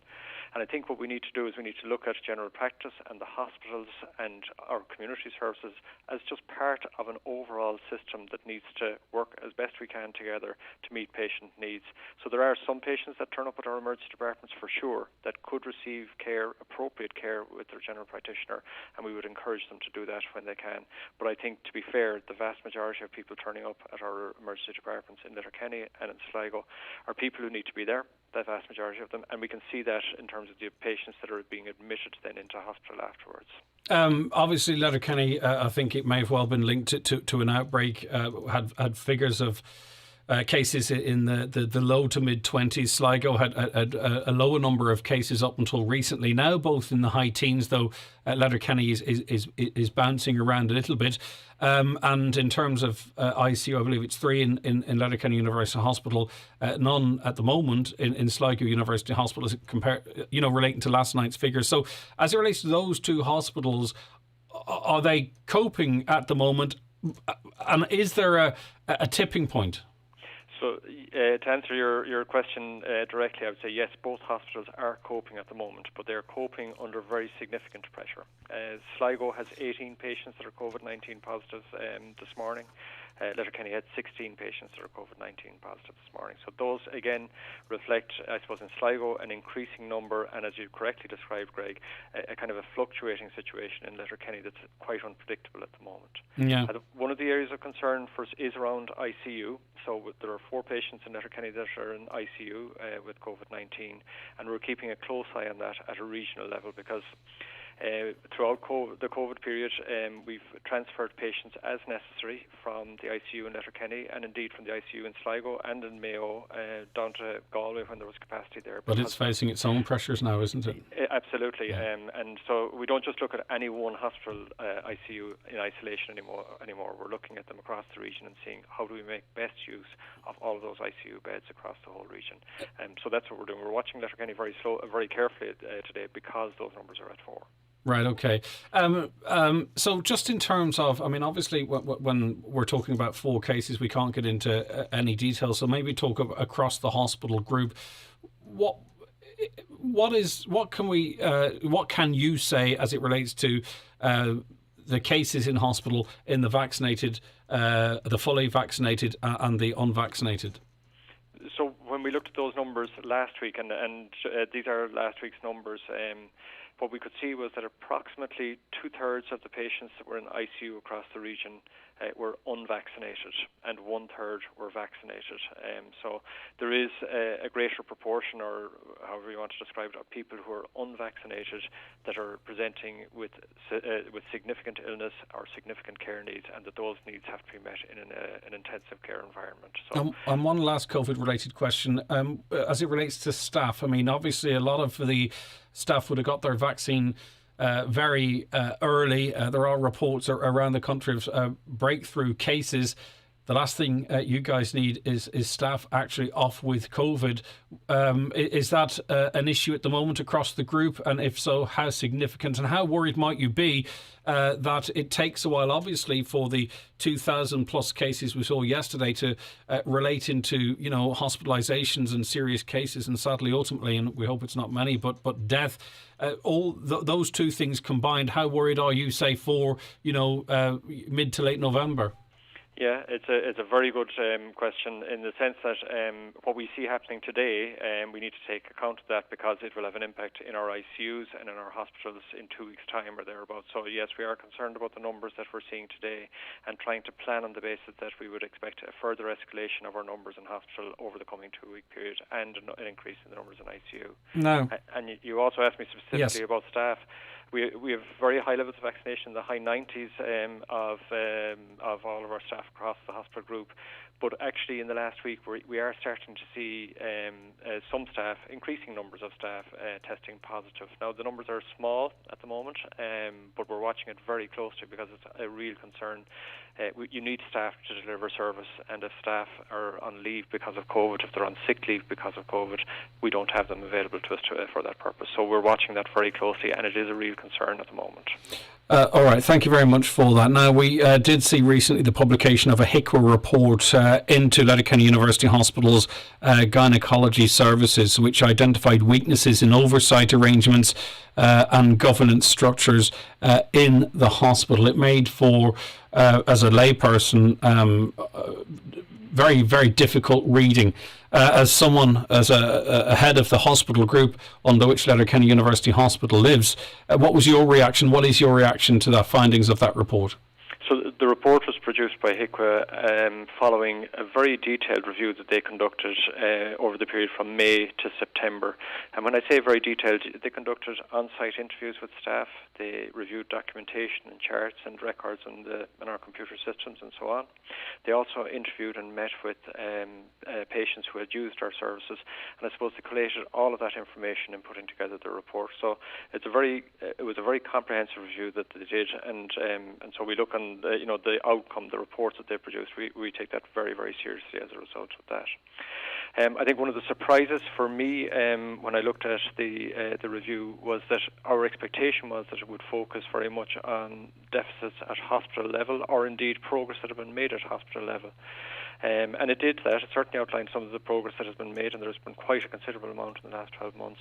But it also pointed to issues relating to governance, not just within Letterkenny Hospital, but also within the Cielta group and how we relate to the hospital. So it was a surprise, but it's not. But it's something that we will be taking on board, and that we will be acting on to try and strengthen that governance arrangement going forward. Now, I'm not. The question is not motivated by wanting to see anyone lose their job, but where is the accountability here? You know, if this can happen. And this happens because very brave people come forward and shone a light on this, and then this investigation happened, this report was published, and then we find out what's going on. I mean, is there any accountability within the HSE, locally or nationally? Well, I think in fairness there is accountability, and ultimately I'm accountable for whatever happens, good or bad, in any of the hospitals within the group, and then we have local accountability arrangements with that as well. But I do have to say honestly that our approach on this one has been to acknowledge that things were not perfect. There were gaps within our services, and that we've acknowledged that openly, and we've been open to external groups like HICWA and so on coming in to provide us with independent reviews of what's happening so that we can improve the service. I think the key test for us then was, are we taking those recommendations seriously? Are we really proactively going after their implementation? And we are, and I think in fairness to the team at Letterkenny University Hospital, as well as the deficits that HICWA pointed out, they also pointed out very considerable progress that has been made with the service in the last 12 months, particularly since the production of the price review. And our ambition is to make sure that we use the HICWA report to drive further improvements within the service. Reports of an independent expert team from outside the Republic to visit Letterkenny University Hospital to review its management and governance. Can you confirm that? And who commissioned this? Yeah, so I can speak to this one specifically because I was directly involved in it. So in July of this year, I had discussions with a colleague, an ex-colleague from the NHS working in Scotland currently, and asked him, had a discussion around whether it would be possible to provide some support into Letterkenny from the perspective of looking at the issues that might arise in the HICWA review and maybe taking on board some of the work that's still outstanding from the price review. So we brought those discussions to the point of having a proposal from a team in Scotland, and unfortunately at the very beginning of September we were contacted by the team to say that they weren't going to be able to follow through on it at that time because of the impact of COVID-19 in Scotland and the fact that they were going to be drawn into that. What I have arranged with them is that I have a further meeting with them at the end of this month and to follow up on the proposal that have been put forward. And we do need to look at that in the context of two things. One of them is the ongoing COVID situation, which is now obviously much more prevalent now in the Republic of Ireland than it was previously. And secondly, I think I would also be asking them to look at look at the HICWA report and all that it has said. And I think, as I mentioned earlier on, the HICWA report is critical not just of the governance within Letterkenny Hospital in some respects, but also within the Cielta group. So I would be inviting them maybe to look at that with us and to see if there's a proposal that we can come up with around that too. And is this unprecedented or unusual at the very least? It's unusual, yeah, but it's certainly not unprecedented. I'm certainly aware of other circumstances where a team from the UK, from the NHS, has come in. It's useful in the sense that they're coming with expertise in healthcare, but they're also coming with independence and maybe different perspectives and different ideas. And that can be very useful. It can be difficult at times as well, because sometimes it's difficult for a team from the NHS to understand the Irish system. But I do feel that we are very committed to trying to continuously drive improvement within our hospitals, and in this case in Letterkenny University Hospital. And if there's an opportunity to do that by inviting colleagues from the NHS to come in, absolutely we'd be up for that. Finally, this is an individual case which I know you won't be able to comment to, but this they say that there's currently a waiting list for chemo at Letterkenny University Hospital. I was told that I needed it within 3 weeks. I'm now waiting 5. Chemo's the only thing that cures cancer, they say. I have tablets and everything ready to start chemo, but I'm told there is no chair available. Is that because of the pressure on the hospitals? And unfortunately, are we going to see more of those type of cases as a result? Yeah, I think it's unlikely that particular case, and it's unlikely that we'll say delays in terms of chemotherapy are related to the current COVID situation. It's unlikely that that's the case, I would say. We are experiencing other pressures in all of our hospitals, and trying to schedule people for chemotherapy is one of those pressures, and to make sure that we have enough of day chairs available for people to receive their chemotherapy is a problem. I know all the cases are being monitored closely at site level to ensure that as much as possible that we get people in accordance with the schedule that is required. So they are being watched closely from a clinical perspective to try and make sure that we do that. Dr. Tony Canavan, CEO of the Cielta Hospital Group, thanks for joining us this morning. Thanks, Greg. I appreciate your time. Okay. Right, that's from the top person there, the situation as it stands. News on the way. Get ready for winter with National Fuels, delivering home heating oil in Letterkenny and surrounding areas at competitive prices. National Fuels, 9137 400, proud sponsors of today's show. At Centra, we have everything you need for the long weekend. Like inspired by Centra Fresh Irish Angus Sirloin Steaks, 440 gram, only €6. Tato Occasions 135 gram selected sharing bags, half price now €1.38 each. And until Monday, Wolf Blass Eagle Hawk wine range, only €7 each. Centra, live every day. Enjoy, call sensibly. €10,000 per farmer in new agri-environment scheme. In this week's Farmers Journal, we reveal details of the new farm schemes in the next CAP, including more money for small farmers through front-loading, €260 million suckler scheme to replace BDGP, ANC money safe for 100,000 farmers, €25 million for dairy beef calves, sheep farmers to get €100 million for flock improvements, and 5 times more money for organic farmers. Only inside this week's Irish Farmers Journal. You cannot afford to miss it. At Hickey, Clark and Langan Insurance Brokers, they compare quotes from all the leading insurers, so you get a great price. Home, motor and van, farm, holiday home, travel and liability insurance, they quote them all. So if the worst happens, you're covered. For a competitive insurance quote today, call Hickey, Clark and Langan on 9126688 or pop into their office at Ballymacool, Letterkenny.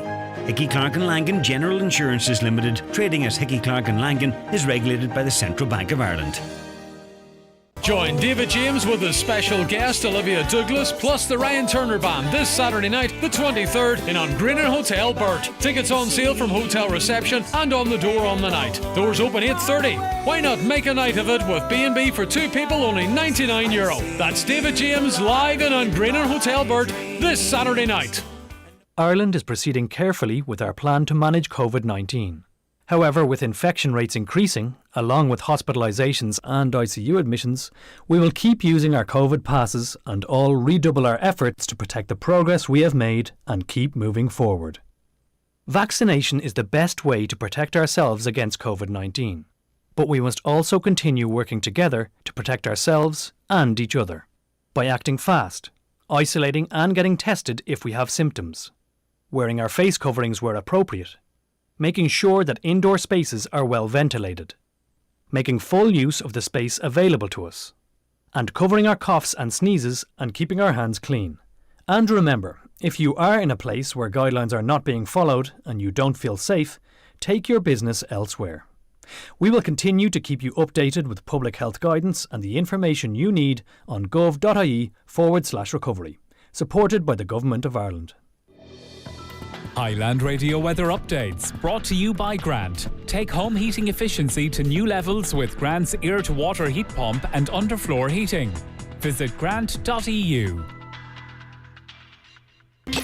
Okay, so those showers becoming heavier across this morning, but becoming more isolated by afternoon. It'll become cloudier, however, across the northwest. Highest temperatures of just 10 to 13 degrees in moderate fresh and blustery northwest winds, veering westerly and easing light to moderate by evening. You are tuned to the 9 till noon show here in Highland Radio. Another hour for you on the way.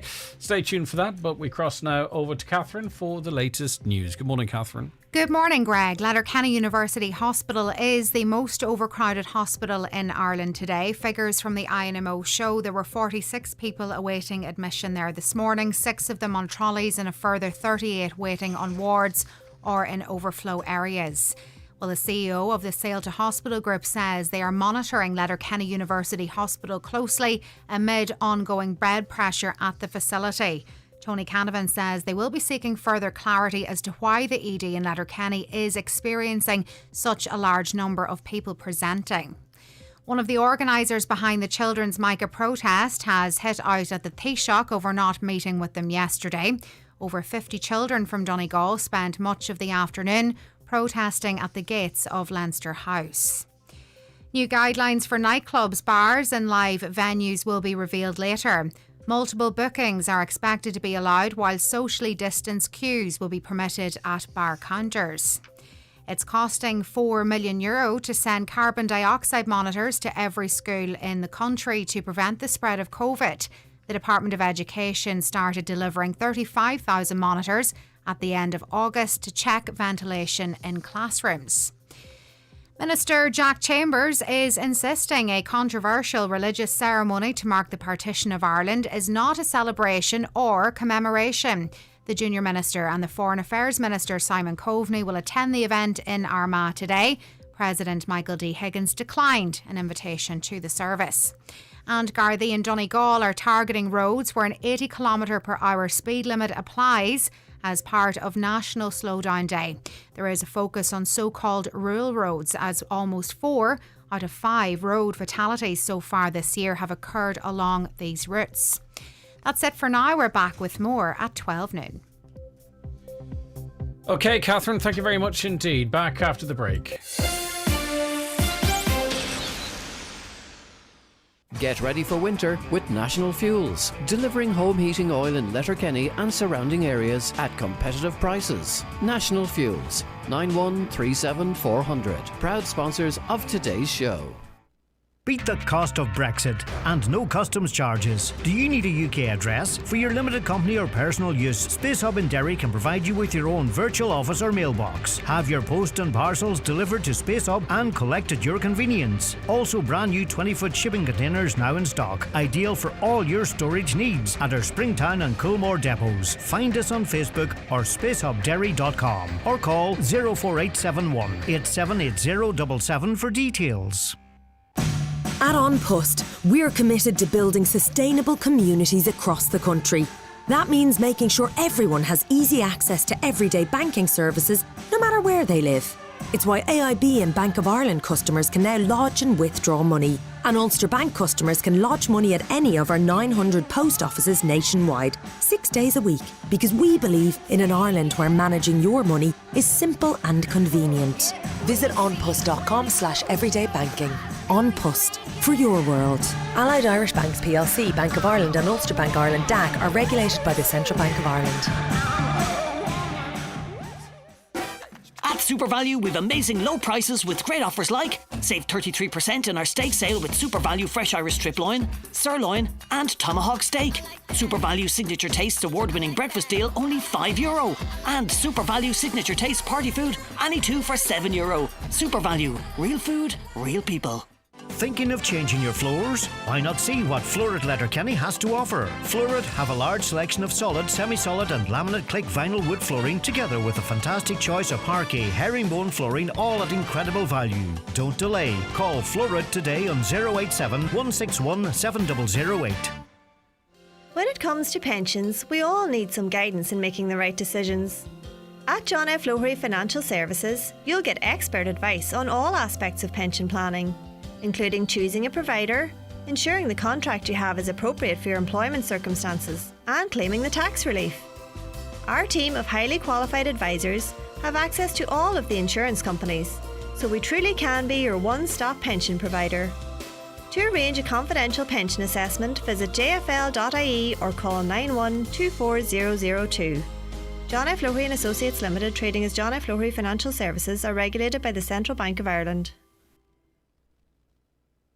This is what a winter forest lights break sounds like. Slurping hot chocolate with marshmallows on top. Marvelling at the enchanted light trail. The log fire crackling in your snug lodge. Making a magical wish in the Wishlight Village. Book your 2022 break now. Winter Forest Lights runs 10th of January to 27th of February. It'll come round sooner than you think. Centre Parks. This is family. With all the stories that matter across the Northwest, it's Greg Hughes on the 9 to Noon Show on Highland Radio. And it's your news and it's your views. Here are some of those views. If you're fully vaccinated and are a close contact, how long should you be careful for? Well, I suppose if Tony Hoolan et al. Would say be careful all the time, but if you're asymptomatic at this time, you carry on as normal, don't you? But if you're a close contact, fully vaccinated, going forward in the next couple of weeks, you'd be expected to take antigen tests that'd be sent out to you. My daughter rang our local doctor's surgery yesterday. She had a sick baby.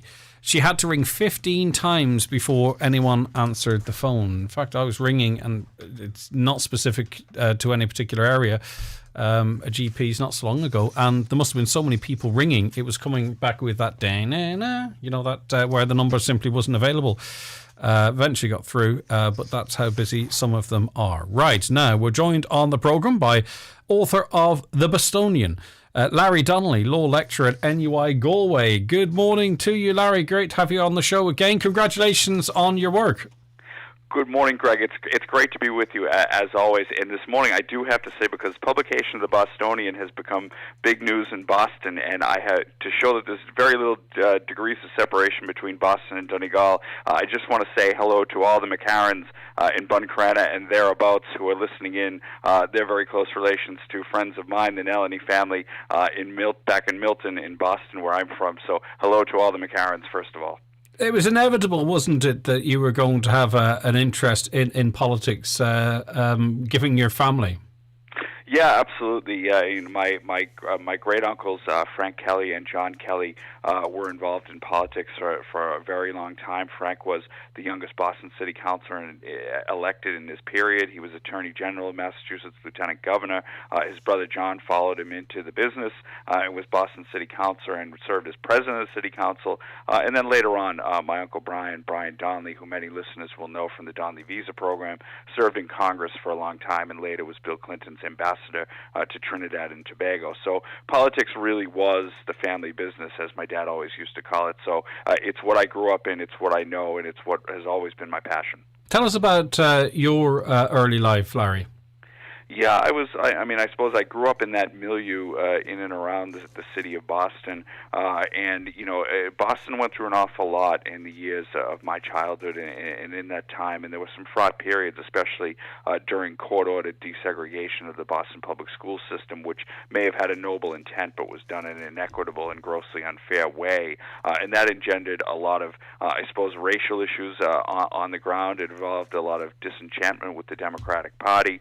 It was complicated, and it was a complex milieu to grow up in. But I need to say that Irishness was very much at the center of it. The neighborhood I grew up in, the majority of my friends' parents were from Ireland. The Nellany family I just mentioned being one of them. So Irishness was very much to the fore in a tangible way. So it really was an upbringing that was both Boston and Irish.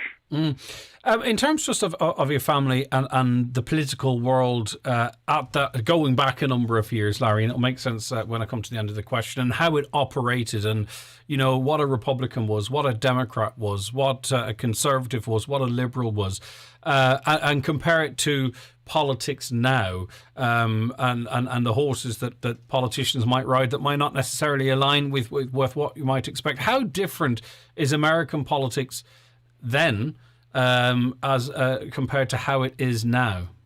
It's dramatically different. It's dramatically different in the sense that the middle has been hollowed out to a large extent. Both political parties, the Democrats and the Republicans, have moved to the polls. The Democrats to the hard left, the Republicans to the hard right. The politics I would have grown up in and around Boston, yes, my family were all Democrats, but they most certainly were not Democrats of the hue which we would see today. They were far more moderate. They were centrists. They could see both sides of the issues. They took, particularly on cultural issues, because Catholicism was central to their lives, they took more conservative positions on social issues than the Democratic Party would now. So the moderate element of American politics, even though a lot of Americans are still define themselves as moderates, the leadership of the two parties have moved to the polls, and I'm afraid that's due in large part to the corrosive effect of money in American politics. There's not much money in moderation. There's an awful lot of money to be chased if you want to go to the hard right or the hard left. Yeah, and pardon ignorance of the question to some extent, but does that really skew what politics actually is, or what you can stand for, or, if you want to be elected, can you sort of play the middle ground and speak to a couple of audience anymore? Or if you want to, if you want to be elected, that you might find yourself having to not sell yourself out to some extent, but not necessarily be fully true to yourself. You're absolutely right, Greg. You're 100% right. I mean, all we have to do is to look to the national American picture and look at Washington, D.C., and you have no more than a small handful of moderate Democrats and moderate Republicans left. What you have is partisan ideologues. And yes, I think a lot of them do, in order to get the backing of the party grassroots and the people with the money who support these campaigns and support these issues and their agenda, you have to go to the hard right or to the hard left, and that's a terrible shame because, again, it distorts the picture of American politics. It takes the form of being very binary. That is, there's a perception that American is hopelessly divided, that it's split down in two, that it's polarized between Republican and Democrat. The reality is it's more splintered than anything else. I wouldn't say polarized, but two things: the two-party system, which is bonkers in a country of 330 million who are diverse in every conceivable way, and again, the role that money has played in tugging the two parties to the ideological extremes. They are to blame for that. Yeah. Now, to your book, tell us about the flow of the book, because inevitably it's going to be about life changes. It's going to be about sort of a social story as much as it's going to be about an individual. So, from front to back, what journey will you take the reader on? Well, it starts, I start off kind of in medias res in some ways. I start off with my own a limited foray into local political campaigning. But I tell the story then of my family's involvement in politics. I tell the story of my childhood, some of the things I alluded to earlier in my upbringing, my education, the role of politics and the role of religious faith in my life. Then I tell the rather unexpected story of reverse emigration that brought me to Galway and what kept me in Galway for years, and and then I suppose a bit of romantic intrigue, how I met my wife and formed a family that has kept me here, and then how I embarked upon an avocation from teaching law here in the University in Galway to commenting on politics, both American and Irish. And lastly, the last part of the book is really dedicated to an analysis both of American and Irish politics from what I think is a unique vantage point of somebody who sees the world through both American and Irish eyes. And lastly, something that's very, very important to me, which is the future of the relationship between our two countries, which of course is facing a lot of challenges, in particular because of the flow of human beings between Ireland and the United States, and something I think we need to redouble our efforts upon. Yeah, and there's a lot in that, you know, I just think in terms of people are so distracted or so passionate about so many different things now that something is, you know, where your ancestors are from almost becoming twee, if you know what I mean? Like, I know we can talk about sort of business connections and all that type of stuff, but, you know, this sense of Irishness, will American people hold on to that, or is there just so much else going on that it almost seems, I don't know, irrelevant? Yeah, look, I mean, there's no question but that the ties are beginning to fray. If you look at the Boston that I grew up in, and I mentioned how Irish it was in every sense. I mean, almost every one of us had at least one Irish-born grandparent, and as I said, the majority of us had, you know, an Irish-born parent. That milieu is gone, and that's because, again, there's just been no significant immigration to the U.S. Now, I wouldn't be one of those who's a total pessimist. I think there's lots of room for optimism. I think, again, one of the things about it is a lot of Irish back then would have almost been ashamed of where they were from. They would have wanted to be Americans and Americans first. Being Irish in the U.S. now is very cool, and there's a lot that can be made of it, and the Irish are America's favorite Europeans. And that might sound intangible and fuzzy, but it has led to a lot of the developments. You mentioned the business ties. It has led to a lot of educational exchanges.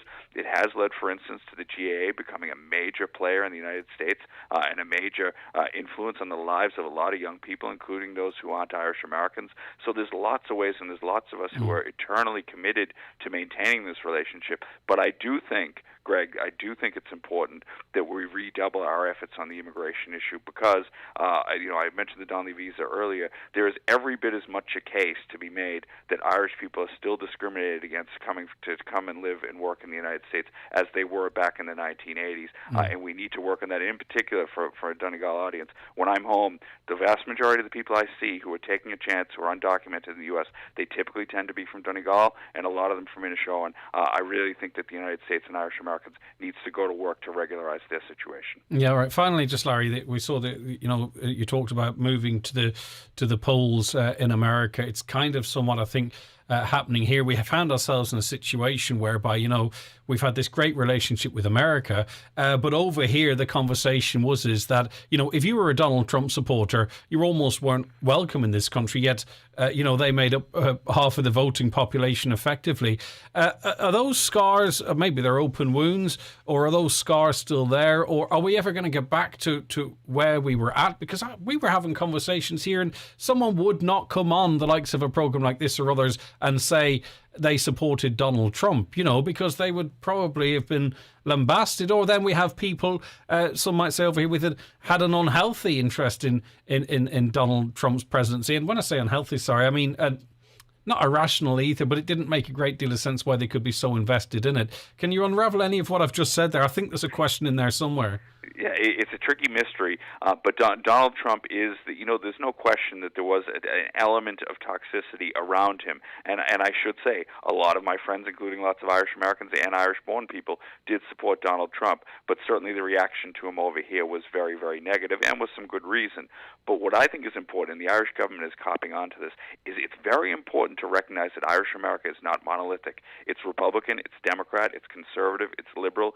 It's engaged. Ireland's engagement, government, government, business, educational institutions at every level needs to be accommodating of that and needs to realize that there are differences between the way we see the world. That shouldn't be a challenge. It actually should be natural, but some of those political biases and prejudices need to be overcome, and we need to unite around the many things that we can unite around. One of those has been, from an Irish-American point of view, the Good Friday Agreement, and we see how that's played out on Capitol Hill. So there's plenty there to go with, plenty there to work on. We just need to redouble our efforts. And maybe Donald Trump didn't cause division, but was a figurehead that actually pulled the curtain back and showed what was there. Yeah, 100%. Donald Trump is not the cause of what ails America. He is merely a symptom of it, and there's a lot of difficulty there. But what's it always said about Americans? We need to keep optimistic and hope for a better future. Right, Larry Donnelly, the Bostonian. You said this is getting a lot of interest in Boston as well.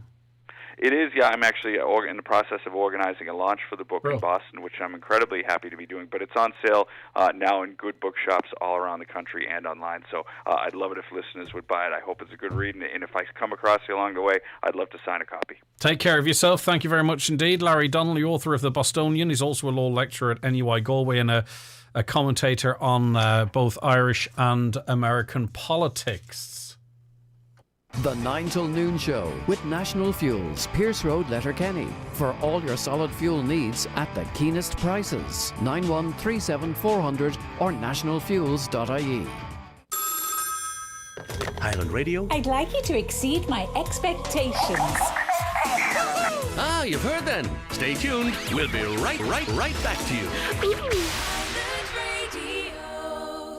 At Aldi, we've got hundreds of passionate suppliers all over Ireland. Fancy a tour? To Cork for Morgan's fine fish Irish hake fillets. Kilkenny for O'Shea's potatoes and carrots. Wicklow for John Pringle's specially selected slow-cooked Irish lamb shoulder. And to Coughlin's Bakery Kildare for specially selected cinnamon buns. If they ask where you've been when you get home, just say you've been to Aldi. Aldi, the best of Ireland brought home to your table. At Connect Hearing, we pride ourselves on offering the very latest in technology to all our customers. Available now, the world's first and only rechargeable custom hearing aid. Designed by Starkeys, it's smart, convenient, with nothing behind the ear, ideal for mask wearing and reliable with a game-changing sound quality. Oh, and no batteries required. Available now at Connect Hearing, the Courtyard Shopping Centre, Letterkenny. For more information, call us on 074 91 13296. Connect Hearing. Connecting you to life. McGinley Furniture's new showroom in Letterkenny now has more of everything. More suites, beds, dining room and occasional furniture. Also more rugs, mirrors and lamps. All available for immediate delivery. And with extra space, there's also more new stock on display. For a beautiful addition to your home, there's more than ever to choose from at McGinley's Furniture on the Joe Boner Link Road, Letterkenny, and at mcginleysfurniture.com. It's that time of year, the one you've been waiting for. McElhinney's massive mid-season sale is now on, with up to 30% off selected designer brands in-store and online. Be the first to grab amazing discounts in women's, men's, kids, home and footwear with fast next-day delivery direct to your door or click and collect at mcelhenneys.com.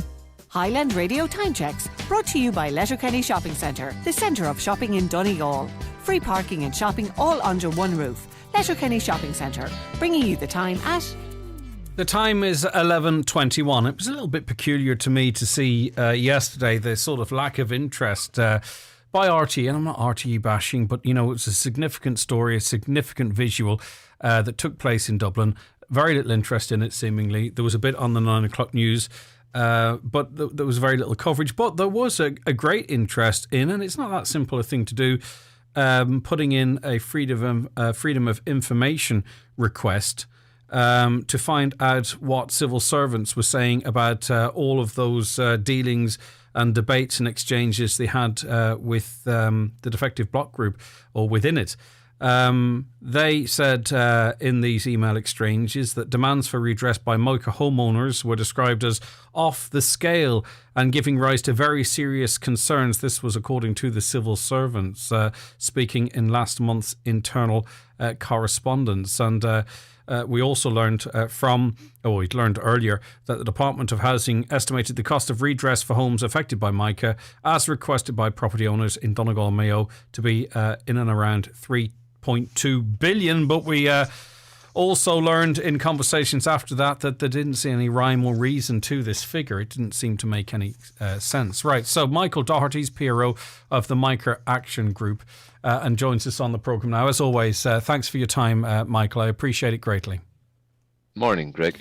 Right, so I suppose your reaction to this FOI and the information contained when these comments from the civil servants, anything surprise you in it?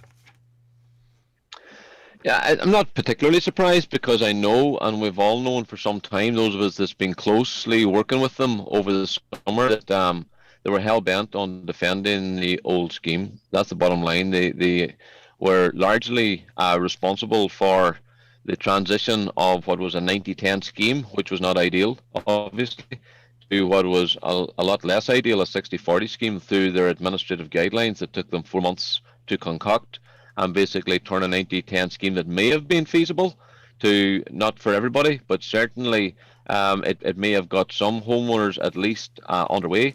It transformed into that to a near impossible scheme at 60-40. So we know where they were at. We know where the spirit of that, and it really was non-existent. What we're seeing today is that being exposed again. I believe it is very timely that this has come through now, and again, if you've been cynical about it, you'd say, we're about 3 weeks away from an announcement. I expect that announcement to be the end of the first week in November. And again, we've seen attempts before to pitch homeowner against homeowner, those that are affected, at the mercy almost of those that are not affected. And we have had a very strong media campaign. We're now seeing evidence again of this, what is going to cost the taxpayer. And for civil servants to use terms like off the scale, how unprofessional does it get? The 3.2 billion you referred to there earlier, we reverse engineered that number, and we know where that number has now come from. It's their 6,600 houses that they estimate between Donegal and Mayo.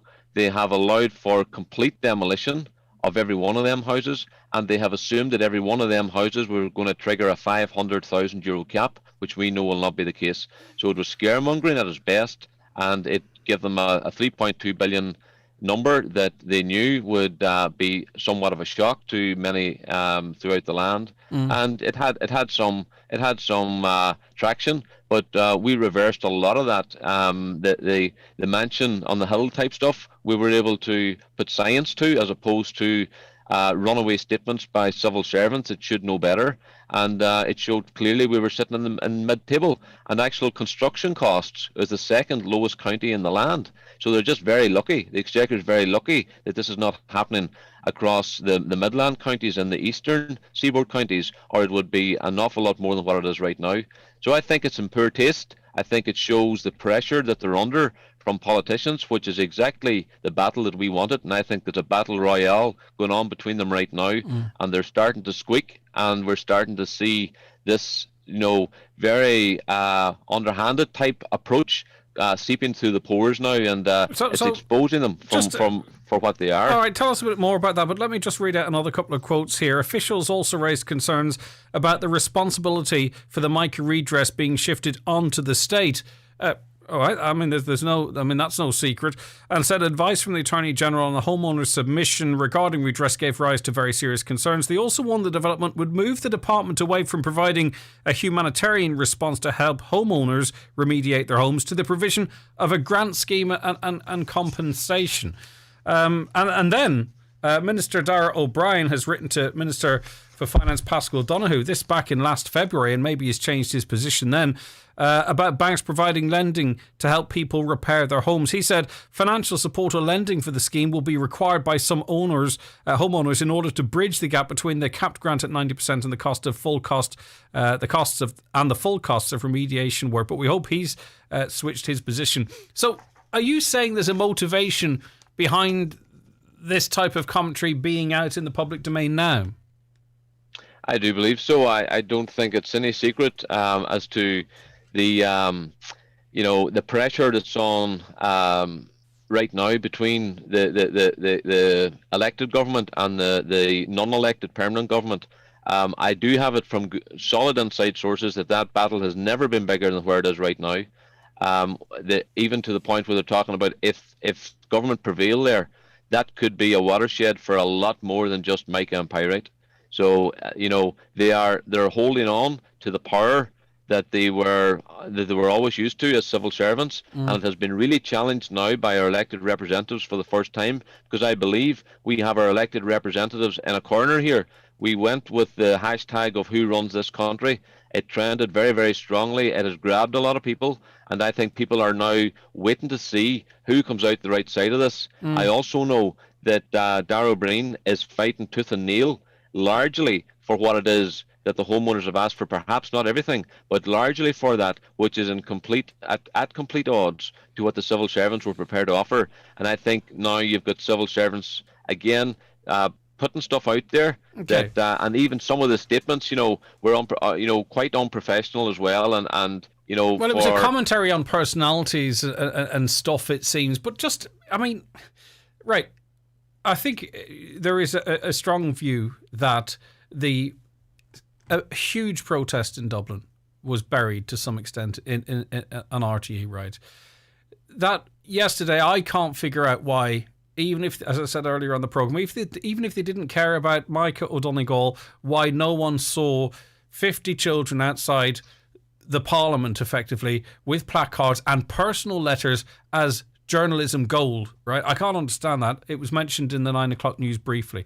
And then you're saying, this suits civil servants to have this stuff out there, yet this was off the back of an RTE Freedom of Information request.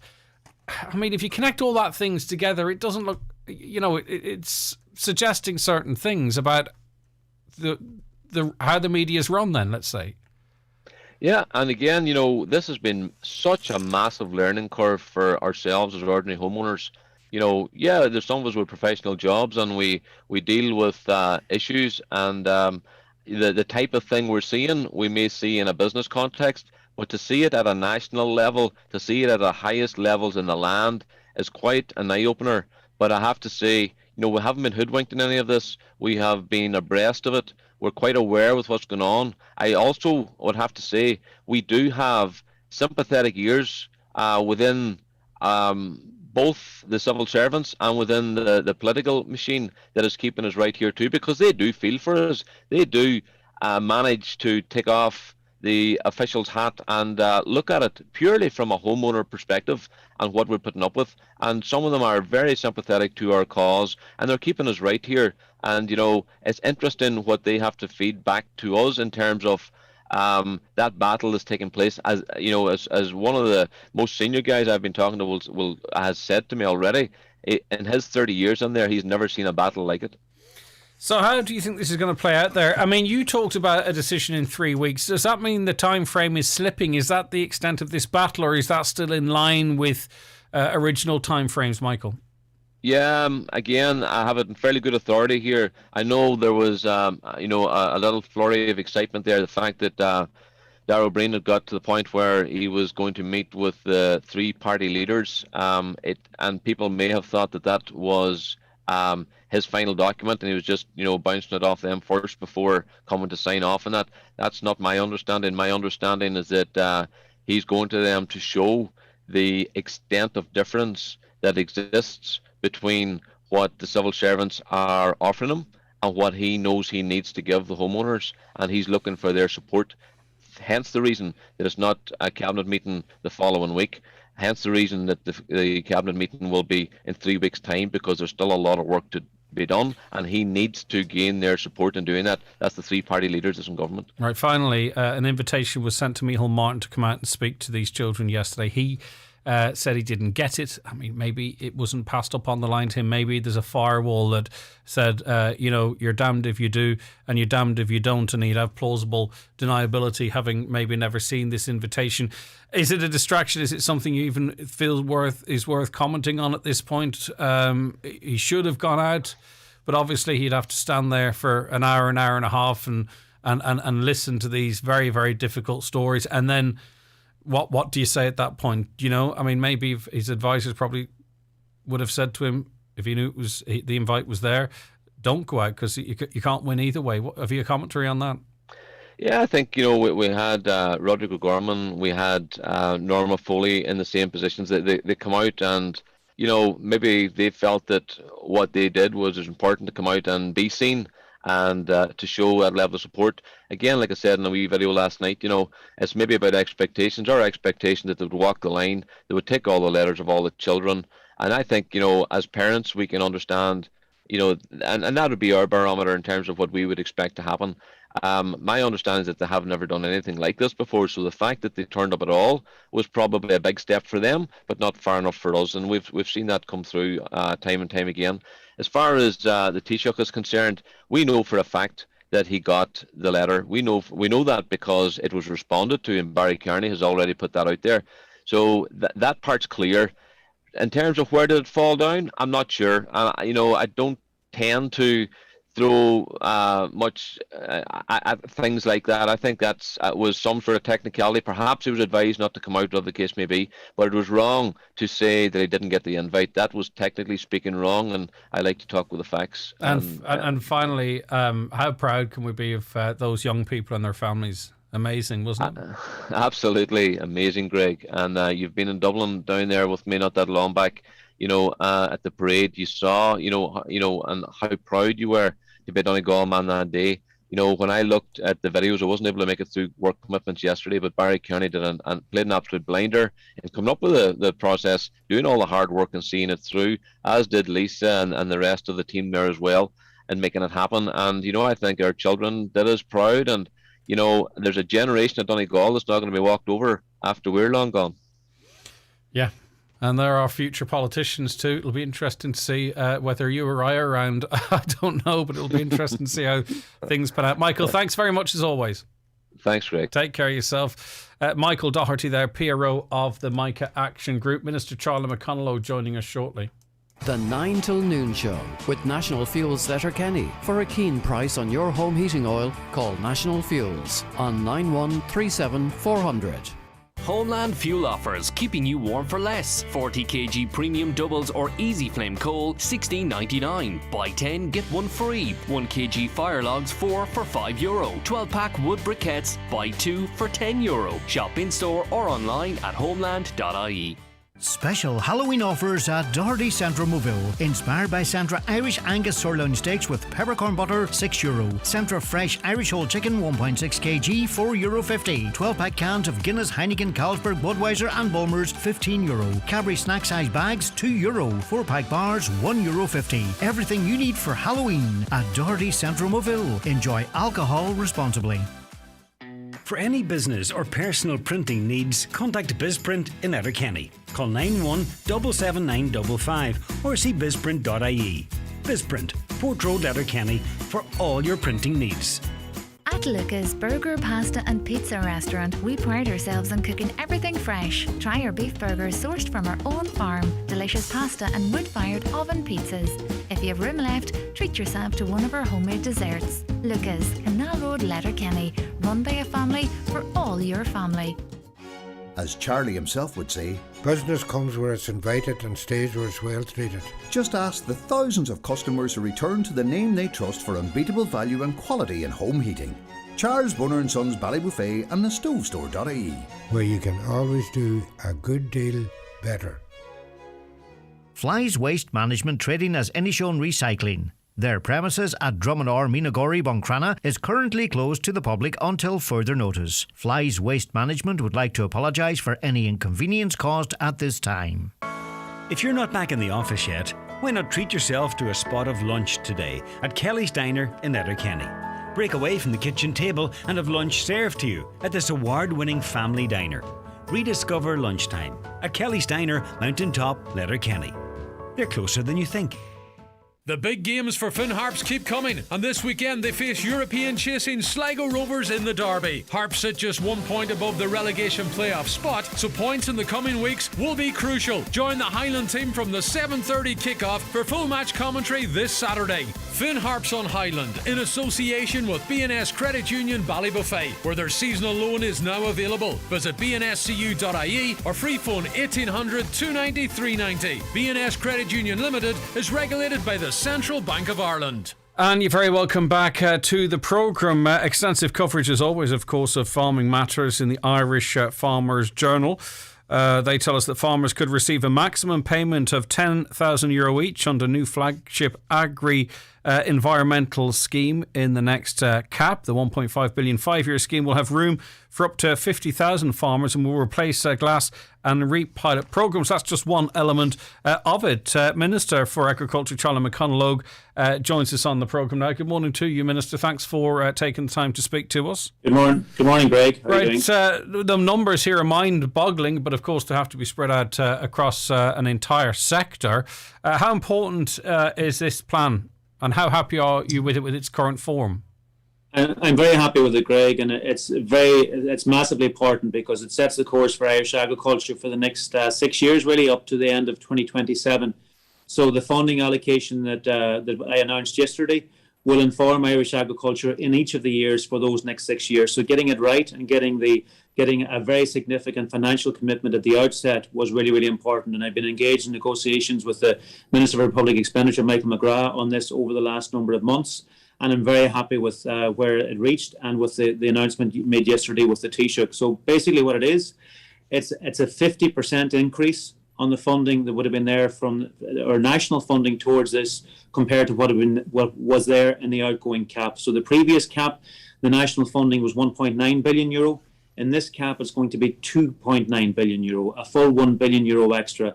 And what that means is it gives me the capacity to introduce schemes and to fund schemes well over the time ahead. And it ultimately means that in terms of, for Donegal farmers, for example, I think I have delivered a very, very strong package and very strong schemes that will support family farms in the time ahead. So central, one of the key anchor schemes in that will be a new environmental scheme, which will replace GLAS and AOS and REPS that went before that.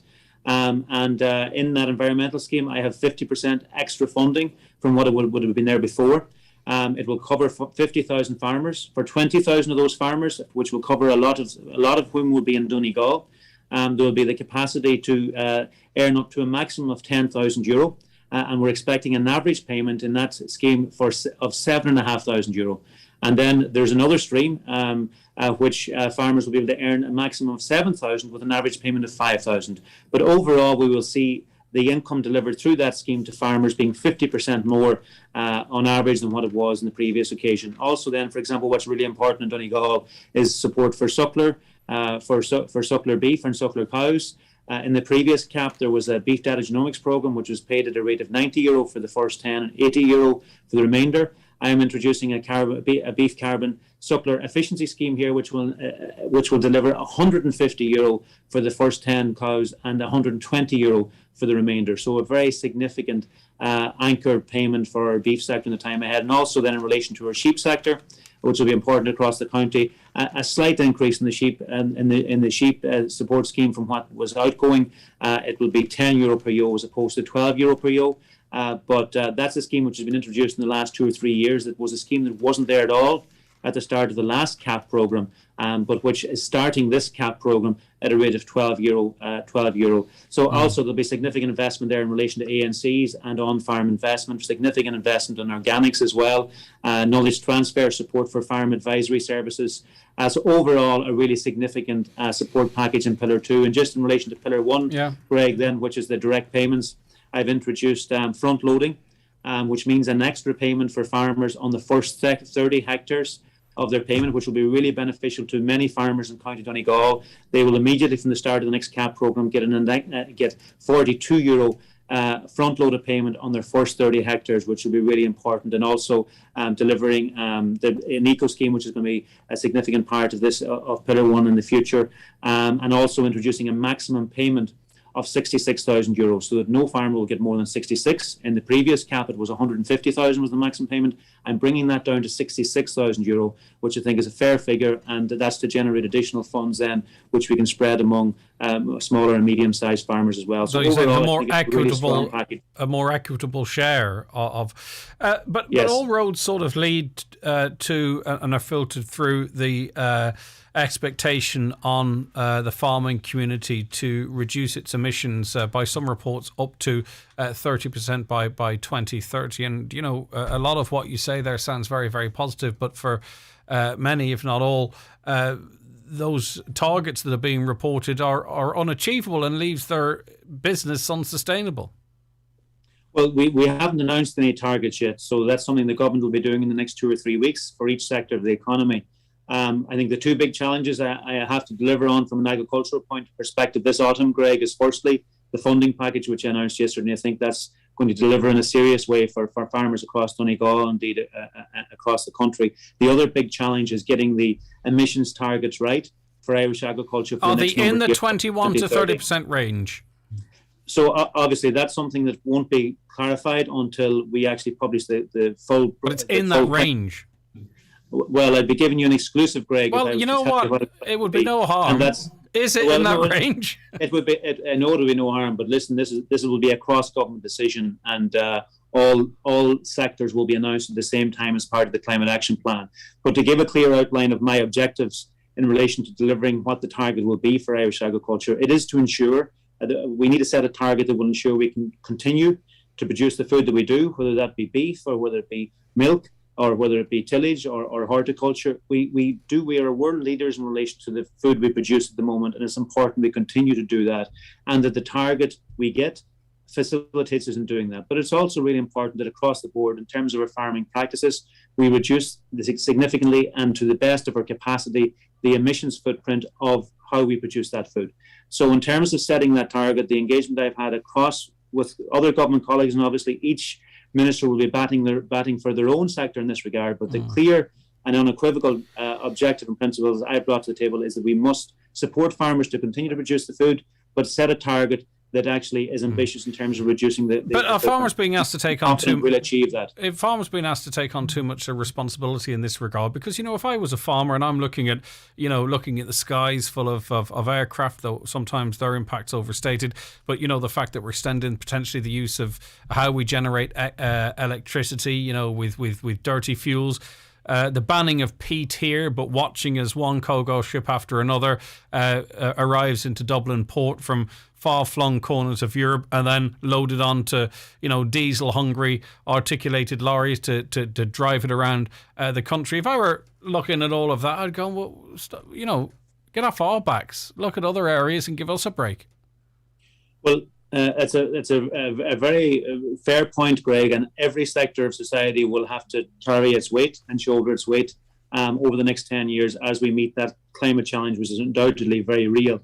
And my key objective as Minister is to ensure that the target that is set for agriculture is a proportionate one, is a doable and deliverable one, and which facilitates farmers in continuing to produce the beef and the milk and the food that we do, but alongside doing that reduces the footprint of how we produce it, and also produces it in a way that is cognizant and in sync with the environment around us, so that we can make those steps as well in relation to addressing the biodiversity challenges that we have. And the funding that I published yesterday or announced yesterday will be important in supporting farmers in doing that. So listen, obviously the next 2 or 3 weeks will tell the tale in terms of the sectoral targets for each part of the economy, but I'm determined to ensure that agriculture does play its part, and I mean we're starting. If I'm reading your memoirs in 30 years' time, will there be a chapter where you say, in the early 2020s, the attitude of government was that there was no future for farming or indeed fishing, because that's how it feels. No, it shouldn't feel that way, and I can assure you it's not going to be that way. And as Minister, I ensure it's not that way. And a starting point, a key anchor in that is the 50% funding increase I announced yesterday. The second key challenge this autumn is getting a delivery or a sectoral target, which will be deliverable for agriculture. But listen, our starting point from an agricultural point of view is a very strong one. We're already one of the most sustainable producers of food in the world. We're a grass-based, pasture-based system, which is quite unique in terms of looking at many other countries that produce food. So that's where we currently start with. But in terms of the year ahead, and it's not just agriculture, it's going to affect all parts of our lives, whether it be energy or transport or construction. We all have to have an eye in relation to how what we do and how we live our lives interacts with the environment and impacts on the environment. So from an agricultural point of view and from a consumer point of view, consumers in the years ahead are increasingly becoming aware of that and want to know that the food that they're producing or they're buying is as produced as sustainably as it possibly can. So we need to hold the world-leading position we have by becoming even more sustainable and doing as much as we possibly can to reduce the footprint of the food. And that's the way we'll maximize the value of the food that we sell and ultimately really put agriculture in the strongest possible footing for the years ahead by maximizing the income of farmers at farm level too. So I think we have a very strong trajectory and a very strong platform on which we can set agriculture up. And as Minister, I'm very determined to deliver that. I think the first key part of that was yesterday in the budgetary aspect, and secondly now will be in getting a proportionate climate or sectoral target. And just to make this point, and farmers, as I say, farmers are doing a massive amount and will be doing more and are willing to do more and will be paid for doing more. But there is a real reality here that we all have to play a role, no matter what our profession, in terms of meeting that, because it's a real challenge. But it's about time that you guys start telling us the advantages of that, how it will help the economy, how it will help us, how we will benefit, the jobs it will create. Because it up until now, and this is not a criticism directly of you, right, by the way, so I hope you don't think it is. It's about, you're responsible. This is what you might do. Start selling it to us as the advantage. How much might we actually save over the course of 5 years driving an electric car? If we retrofit our home, how much money does that put in our pockets? How many jobs will be created by employing people to retrofit homes? This type of, sell it to us. Rather than saying we'll have to have... Do you get where I'm coming from? I think we need to look at the messaging of this.